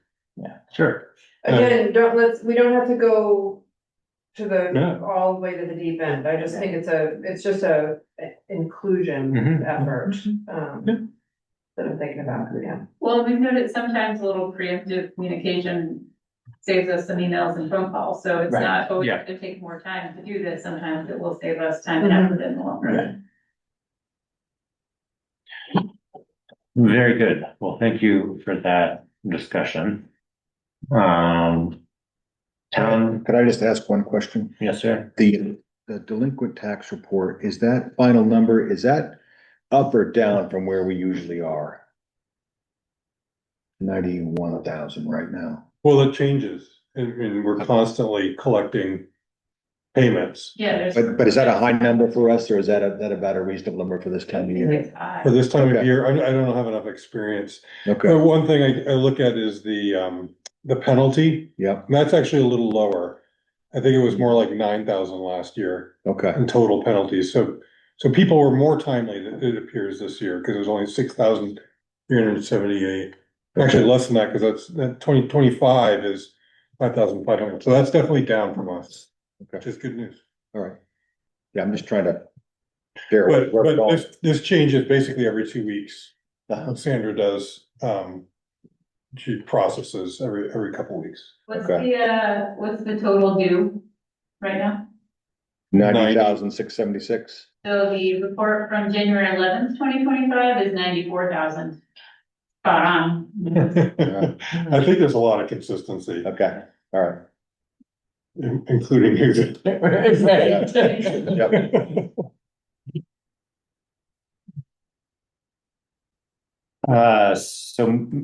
Moving on to, continued town meeting preparations. We have, a final review of the, select board report, which was so graciously, prepared by Christie and edited, and posted to the share drive. Does anybody have any further comment on that report and the language has now been updated with more refined numbers relative to the budgeting process? Popped it in the town report draft today just to get a sense of how long it is and how many pages I need, and I didn't see any glaring things when I reviewed it, so thank you. And the new language was just the one bullet, right, Christine? Other Yes. than Yeah, because we talked last time about at least acknowledging that the school is a thing happening. Mhm. Mhm.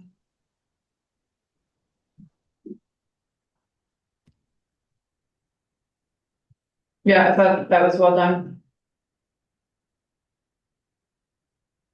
Well, thank you, Christy, for making that updated. I think that language works really well. I think we're in pretty good shape at this point. And so I don't think it technically needs to be a motion to approve the report. But we can acknowledge, it sounds like everybody's on board with having that posted to town meeting warning as it's been prepared. Does that sound right? Thank you. Yeah. Thank you, Christine. You are welcome.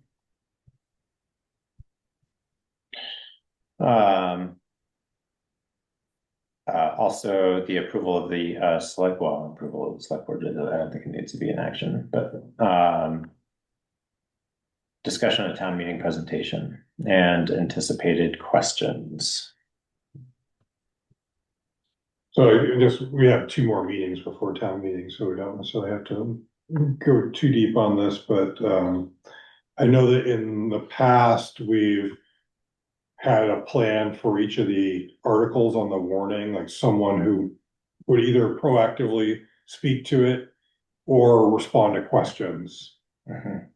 So we could do something like that again this year. And then the other piece was just anticipating some questions that could come up and put in a draft there. It was really early draft. I found some mistakes that were just holdovers from past year. So There's some language from last year. Yeah. But I always find this useful just for my own sake, just preparing. Yep. Mm-hmm. Yeah, I guess I'm not feeling like there are a ton of hot button issues that we've been dealing with of late that would like in the last couple of iterations of coming up. Yeah, I feel like there was more to discuss, more to be clear about, and or more to summarize and recap on, whether it's flooding events, et cetera, and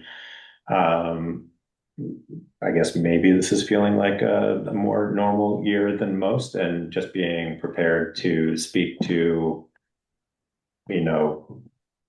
what the general increase. I don't know what kind of feedback we would otherwise be getting. I think the big issue is going to be the school and the results of the vote in another week, and what are we going to? How do we respond to that? And so that part of me feels like there's not much to discuss here other than a handful of these items, and then seeing where that vote turns out or how that vote turns out, and being prepared to respond to the outcome of that. Is that a fairly fair So assessment? mostly you're talking about the facility, like if the vote is to close it, what's the town gonna do? What's our approach? Yeah, or to keep it open. I mean, even one way or the other, I just think there's going to be a lot of discussion that's going to come as a result of that. There's going to be so many things to figure out one way or the other. And that's going to be for the school board to largely figure out, with only a handful of exceptions being like vote to consolidate or close the school, that then puts the town in a position of having to make a decision around acquiring a school and managing the facility, which seems like a very specific thing to respond to relative to a specific outcome. But even that hinges on a decision by the school board to make a decision or to execute the decision of the voters, right? So, yeah, I don't know. I don't know where I'm going with this other than I guess I'm doing a gut check to see if anybody else feels like there's a particular subject matter that they're anticipating. So I anticipate we do something like last year, where I make a short budget presentation. That'd be one proactive. I think we should be ready to speak to the real estate acquisition fund. Someone has to be able to explain why and why only 500. And the reappraisal, that's Barbara raised that. I think that's right. We should probably proactively speak to that, just saying it's behind schedule, but it will be done this spring, and here's how it's likely to impact things. And I can do that if you like, or someone else can take that. But I do think that will be worth proactively addressing. Christy, does your report state that it's done? The reappraisal? I think we said we were doing it. Okay, we should just make sure. Let me check.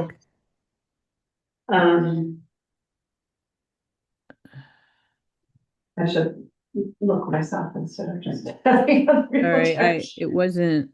It does say Calais conducted a townwide assessment.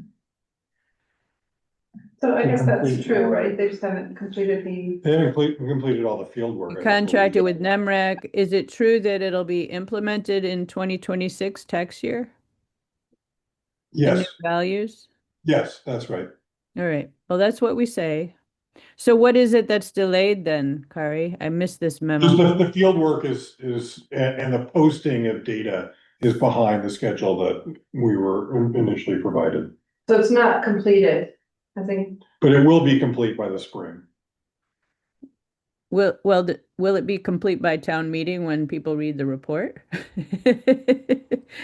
I wouldn't count on that. It still says, I would have to check in with the listers. They're the ones who email the postcards to say when they're coming. And usually they come when they say they're coming. They just haven't been updating the website at the speed with which they said they would update the website. So I don't know where they are in visiting properties. I think it's safer to say, you know, it'll be completed in the spring. I also don't think that the language is that far off, and if we just- are going to speak to it like at town meeting, then we can, we can give an update on that. Be respectful for writing. It seems to me that it's possible that there could be other energy around, just the state of things, healthcare, you know, all the other big issues, healthcare, housing, safety, the state of our democracy, whatever, you know, people might bring up other things, particularly on the floor, that are all important issues that may or may not be something we can, that there's a context to address. And obviously we have a fantastic moderator who can manage that, but. Usually we, check in with Mr. Seelig or like have him in a meeting before just to. Barbara's trying to get him in here on the 9th, the next meeting. He hasn't responded, but hopefully he will. I'm happy to, take whatever issues anybody doesn't want to speak to. Or doesn't feel, I feel, less, familiar with the nuance of the, any of the CLA conversation or like weighing in on, the, appraisal conversation. It's just not a process that I'm wholly, familiar with. So if anybody else is feeling like they've got a grasp on that and wants to speak to it, then. Barbara provided a couple questions and I've drafted responses, so it'll be in the next version and we can talk about it in a couple weeks. I thought. Any other? Yep, go ahead, Christine. I thought Kari's answers to these questions were all great. Thank you for answering all the questions. And yeah, it feels like things are under control. There's not a lot of, stuff that we can't explain. Do you want me to speak to the social service agency? Do you want me to write something or you? To write something. I started updating the draft. Okay. And take a look at it next time and Okay. then, tell me. Yeah, I just neglected. Totally fine.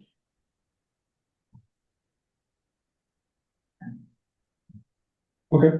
Yeah, and I thought your budget slides last year were spot on. Yeah. I thought it was So great. a few minutes. Yeah. Not too much, but Really helpful. high level.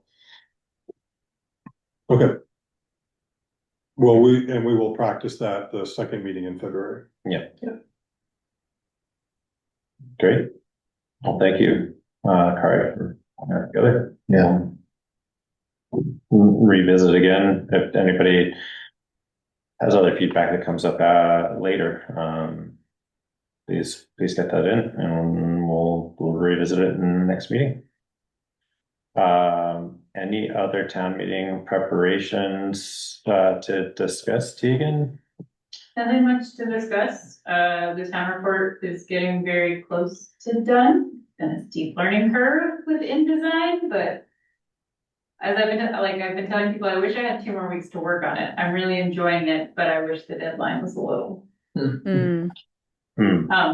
it's in really great shape. Like, if we sent it to the printer today, I would be a little disappointed, but we would meet all our guidelines and statutes and everything like that. Yeah, and now that all the candidate petitions are in, I will send the ballot to the printer and then I'll go out with the school ballot next week. I'll probably get career center ballots in next week. Everything will start rolling along. I have to post all the information around town, so those go out in the notebooks before Sunday. That's kind of all that. And Barbara's been doing all the normal stuff that she does to make sure we have people lined up. I think the only thing we haven't heard back from for town meeting is community connections. We're still waiting to make sure there's childcare before we put that in town report. I don't know why there wouldn't be. We just haven't heard back from Kim. Okay. Well, let us know if there's anything else that we can lean into to help move things along. And thanks for all the work on taking on the warning and the report. That's huge. It's a lot. It's a lot. It's a lot. But I'm glad you're, aside from the deadlines, enjoying the process. That just leaves administrative items. So we have the minutes from the previous meeting that were posted to the share drive and presented by Shayna. Has everybody had an opportunity to review the January 12th meeting minutes? Yes, I had a suggestion or two for clarity. Shayna, are you on and talkable, or are you just listening? I'm here. Okay, cool. I just I feel like the minutes generally are really clear about who is who and who is where and attendees in person and Zoom. But on this one, there were a couple places where I thought for the people who weren't at the meeting to read, it would be helpful to give more information. So on page 2, under the East Montpelier Fire Department, let's say you started saying Daryl explained. Let's say maybe something like Daryl Garland of the East Montpelier Fire Department, right? Okay, I'm typing as you talk, so yeah. Okay, and so I'm pausing for you. Okay.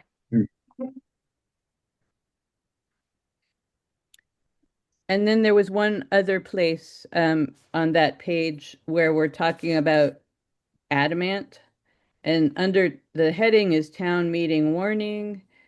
And then the third paragraph down, Martin Hakel advised the school is seeking. We maybe want to say, gosh, I'm not even sure. Is he the board president or Martin Hakel of the music school board or the Adamant Music School Board? Appearing remotely, said this, something like that. So that's more clear.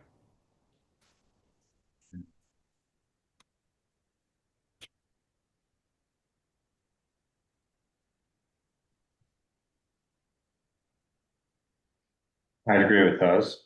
Okay, thank you. And then Kari, the in the paragraph right before the sentence right before that, Kari confirmed there are 7 other properties on a 5-year rotation. That seems like maybe it's not exactly what you said, and I was just thinking maybe we could take that sentence out because it's like this whole can of worms, not related to what we actually acted on or did. Thoughts there?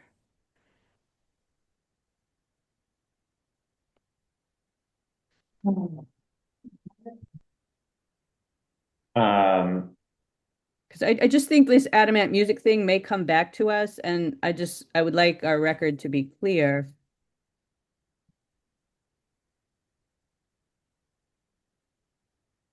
Yeah. There's more. Yeah, I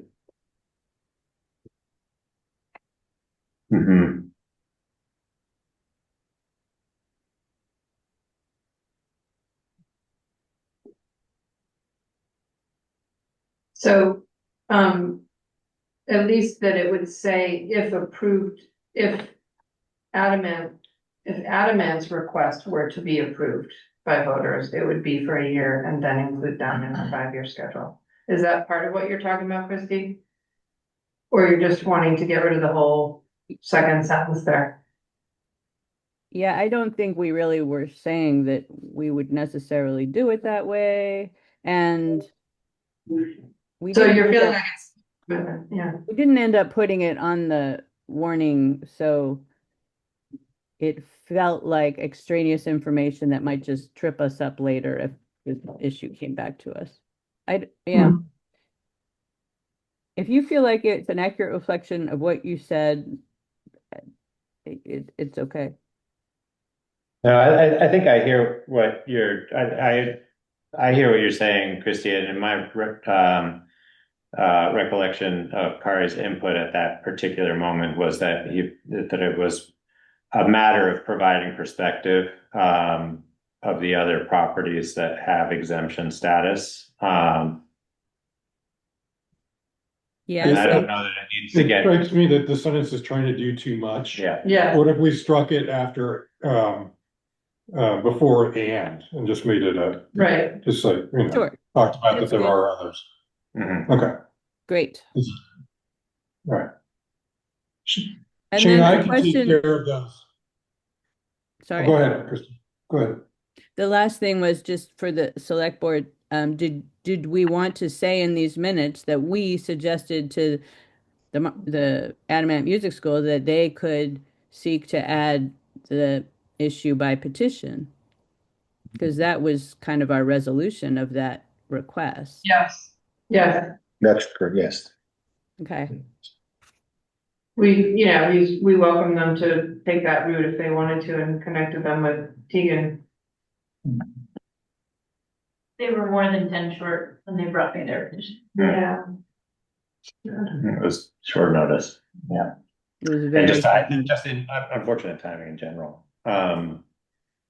Uh, those seem like fairly substantive adjustments, I think, rather than just kind of adopting the minutes. Let's just table the approval until the next meeting, after modifying that language. So that sound good to you, Christine?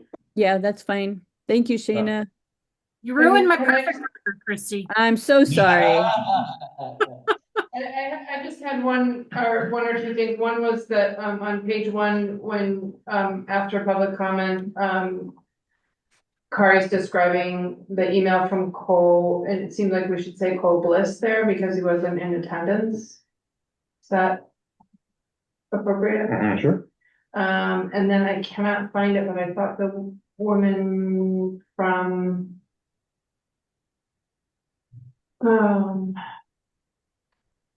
I thought that the woman who was just here, Kristen Bartram, Mhm. Catherine Saunders. not Catherine Saunders, Kristen, anyway, her name was not, spelled out correctly or something, but I can't find it. Must be in the beginning, because that's when, Well, she didn't appear, right? right. I'm not seeing it, but, I'll look for it. So on page one, it's the community nurse, and it says with discussion with health officer Catherine Saunders and others of a potential community nurse program, but that agenda item is postponed as they could not. right, But Kristen's name wasn't. I don't remember it being on the agenda. okay, it must be something else then, sorry about that. No. That's all then, thank you so much. Okay, so we'll add that to next agenda. Thank you, Shannon. Yeah. The next administrative item are board orders, which were posted to the share drive. Has everybody had an opportunity to review the board orders? Is there any discussion needed around those? If not, can I get a motion to approve and sign the board orders as posted to the share drive? So moved. Second. All in favor? Aye. Any opposed? No, thank you. Approve annual AOT mileage certificate. So this is a annual, what did I just do? This is, basically an annual approval of, certifying our mileage, and classification, which is a requirement for, being eligible for, grants from the Department of Transportation. Has everybody had an opportunity to review, that mileage certificate? Yes. No changes. No changes to our mileage. Great. I don't know, I just heard that, one of those roads was a super highway now. Did you get that one? Don't we get more state money Yeah, for yeah. that? Get some federal money for that. Yeah, that would be good. But yeah, do note that, 'cause we're, in 2 weeks, we're gonna talk about class 4 maintenance. Yeah. So there's good data on here. There's 73 miles of class 2 and 3. which Right. We are responsible for maintaining, and then 11 and a half class 4. We do have some responsibility for those. For class 4. Right. Yeah, Yeah. yeah. Right. I think, yeah, I mean, it's an important data point. And Everyone. I think it's gonna be increasingly important that we're equitable in how we're treating the maintenance of those. And really, I think it's gonna come down to dialogue around modifying our policy on, considering the maintenance of those, because the only other option is to upgrade them to a class 3, and then that's gonna come with requirements to bring them into compliance with road construction standards, which I think is gonna be a pretty significant burden. So anyway, one topic. So can I get a motion, to sign, the annual AOT mileage certificate? So moved. Second. All in favor? Aye. Aye. Thank you. And we have the re-signing of the labor agreement. So this is the labor agreement that we signed. There haven't been any changes to it. Unfortunately, not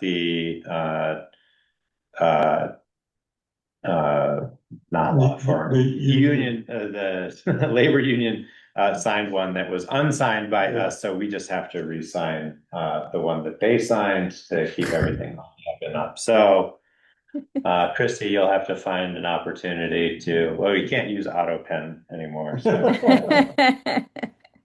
yeah. Stop by the town office before 4:00 p.m. That would be ideal. No rush on it. I don't know, I might be there at 5:30 tomorrow. So I don't think that has to be a particular action, but that is something that we will be circulating signatures for. Mid-year financial report. Okay, so I noticed this afternoon that I hadn't uploaded a folder to the meeting file, so to the meeting folder, so you may not have had a chance to review this. I can walk you through it, and unless you may want more time. But basically, so as of December 31st, it's in your email, and I have uploaded to the meeting folder now, but as of December 31st, revenues are right on track. We're doing well there. General government expenditures are in good shape. There's quite a few one-time expenses and transfers. So factoring in those, we're doing well. Highway department, though, we've had some significant overages. All in the categories of road and vehicle maintenance, and specifically sand. We've really spent a lot on sand, and I'm still hoping it's going to be enough to get us through the year. We talked about that a little bit.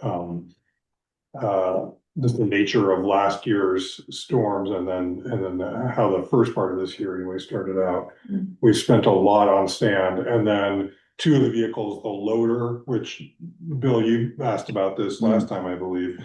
That's been had a couple major repairs, including a transport up to Milton, and then the 2017 Western Star dump truck has also had extensive repair needs. So putting all that together, And if you look at the summary, the cover page cover memo on the report, I kind of went through, we're still expecting some state aid payments, so some additional revenue. I want to acknowledge that the highway department budget didn't include the county road repaving. That was an extra decision that was made by the select board. And then there was one other item. Oh, well, we still have funds left to spend. We have, revenue in excess of expenditures. Putting all that together, we have just under 400,000 left to spend, and stay within budget. But if you consider wages and benefits, fixed costs, it's considerably lower than that. It's like 160,000. So I met with John and Tyler last week to go through this, and we're just gonna rein in as the discretionary spending as much as we can, to the extent we have discretionary spending. But it's gonna be, we're just gonna treat it as, as tightly as we can the rest of the way here, and hopefully not go over by too much.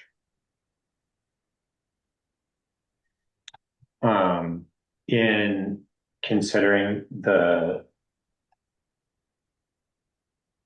overage, or areas where we are going to exceed, I think it is helpful context to get an idea of how that relates to the volume of material. And the sand's a good easy example, but if we're looking at an overage, a little context How many on tons? how many yards, how many tons and price per yard or price per ton that we're dealing with, and are we looking at a significant increase in the price of the material, and or the volume of material? Yeah, my sense is it's more on the volume side. Yeah, we were making up for last year. I authorized an additional couple loads after I thought we were done, just because of the way this year was starting to shape up, and John's concerned about running out. But that's good. I'll do that, and I'll also get some more detail on the vehicle repairs. Great.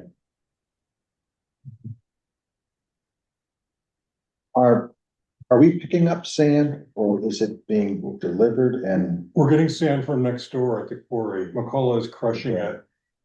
Basically for us. They still are, or they have a pile over there? No, they've been crushing it. I think they sell it to somebody else, but we're the main recipient of it. But it's been really beneficial because it's so close. Right. That's always we can run over. I don't remember the story, but Ogden did his CDL behind the wheel training, went back and forth, back and forth. And if you can drive up to that on that pile, turn it around and dump. I mean, he was pretty confident. I couldn't do it. Anyway, that's the good news about the sand. Okay. The garage yard is not big enough for a semi to come in. That's around. That's too bad. Which is what really needs to happen with sand if it's not coming from next door. Yeah. So, other than that, we've got a healthy fund balance, general fund balance, and yeah, that's it. Well, thank you, Corey. We have reports. Tegan, do you have any additional input? Couple things, the February 10th election, I keep getting ballot requests and ballots turned in. I think I've probably handed out, not quite 200, because they come in packs of 200 in the box, and we're at the very bottom of that package. So a lot of people have voted early, more than usual in a special election like this, and they keep voting. So yeah, the next select board meeting will be the night before, so we're gonna probably be hanging out here to move some things around after 15, or I will be here. We already talked about the town report. The only other big thing that's been going on is Kari and I started interviews for the assistant clerk select board administrator position. We had 10 candidates, but one of them I think was just sort of he sent an application and I emailed him to ask a clarifying question, because he was based in Massachusetts, and I asked if he had any housing prospects here, and I never heard anything back. So Yeah. we just missed that one. But that left 9 candidates. So we interviewed 6 on Friday. We did 20-minute Zoom interviews for the entire morning on Friday, and we've got 3 more tomorrow afternoon. After that, we were planning to narrow it down to 2 or 3 and bring them into the office and really show them, like, here is the space, here is how a day goes, here is, this is what it really looks and feels like. And I'm not going to give away too many details, but they're great candidates. We've got really great people who applied for this job, and I don't think it's going to be an easy decision for us to make. In fact, Kari and I were wondering if one of you would want to participate in the end part of this process, just to have one more perspective on choosing someone. Did you have anything more you want to say in that vein? The only thing I would add is that the candidates are really strong. Everyone's qualified, so it's going to come down to other factors, which are really judgment based as to. The intangibles. Yeah. An interesting position to be in. That's great to know. That's great. I'm so glad. Really confirms what we thought we were seeing when we hired Shayna. And what was the other one? When we did the road inventory hire. Yeah. People want to be involved. They Yeah. like the idea of working for the town. That's And great. and they're available to do part-time work. Yeah. But they like having flexibility to do other things in their lives and not work 40 plus hours. What is the time frame that you're asking if a select board member would help? So I if we have 2 or 3 candidates who want to interview for like 45 minutes, I'd love to set up 3 back-to-back sessions in an afternoon or something. So If pretty possible. soon, in the next week or 2? Yeah, in the next 10 days. I think so. I would be willing to do that. Great. If somehow Christie's schedule doesn't work, I will be second fiddle. Okay. Great. Awesome. Thank you. Thank you, Christine and Barbara. And thank you, Deegan and Kari. That's exciting and super encouraging. Yeah. To hear. It's really great. Kari, town administrator update? Yeah, just a few things. Just wanted to give you heads up. Sandra and I are going to meet with the attorney tomorrow to discuss our approach to tax sales under the new legislation. We have 3 properties that could potentially go up for tax sale this spring, early summer. What's different about the regulations? There's more requirements. Oops, you gotta go through? Yep. Okay. Including you have to wait till they've been more than a full year. It has to be 2 years of delinquency. And at least $1,500, that's fine, but then there's additional steps that have to be taken. So I'll keep you posted on that. John Stafford let me know he's concerned about another right-of-way issue also on Lightning Ridge Road at the Frank's rental property right next to the school. You're probably familiar with It's a little White House. there are fence posts, Yep. which I've always considered to be breakaway, and we weren't enforcing it because they were, could be knocked over. He thinks that they're reinforced, and so I plan to just send a letter. It worked with the Franks before, but I was gonna send it to the Franks and to the renter. The renter, I take it it's got a temper because he's left some messages at the garage that are pretty out there. But we need to address it. Yeah. And then James Daly provided the Regional Planning Commission's proposal for the hazard mitigation planning. It was too late to get on this agenda, but he'll be here in 2 weeks Oh, great. And take a look at that, and I'll just forward you the proposal so you have that to look at. And that's it. Great. Excellent. I'll be providing Kari with an update on the Friends of Calais Town Hall. So that maybe it could be on the next Next agenda? Their Yeah. meeting, their meeting, annual meeting is on Saturday. And we've made some progress with the agreement and all that, which I'll share with you, Kari, and, but heads up, there is some change in their, leadership, so that is presenting some challenges.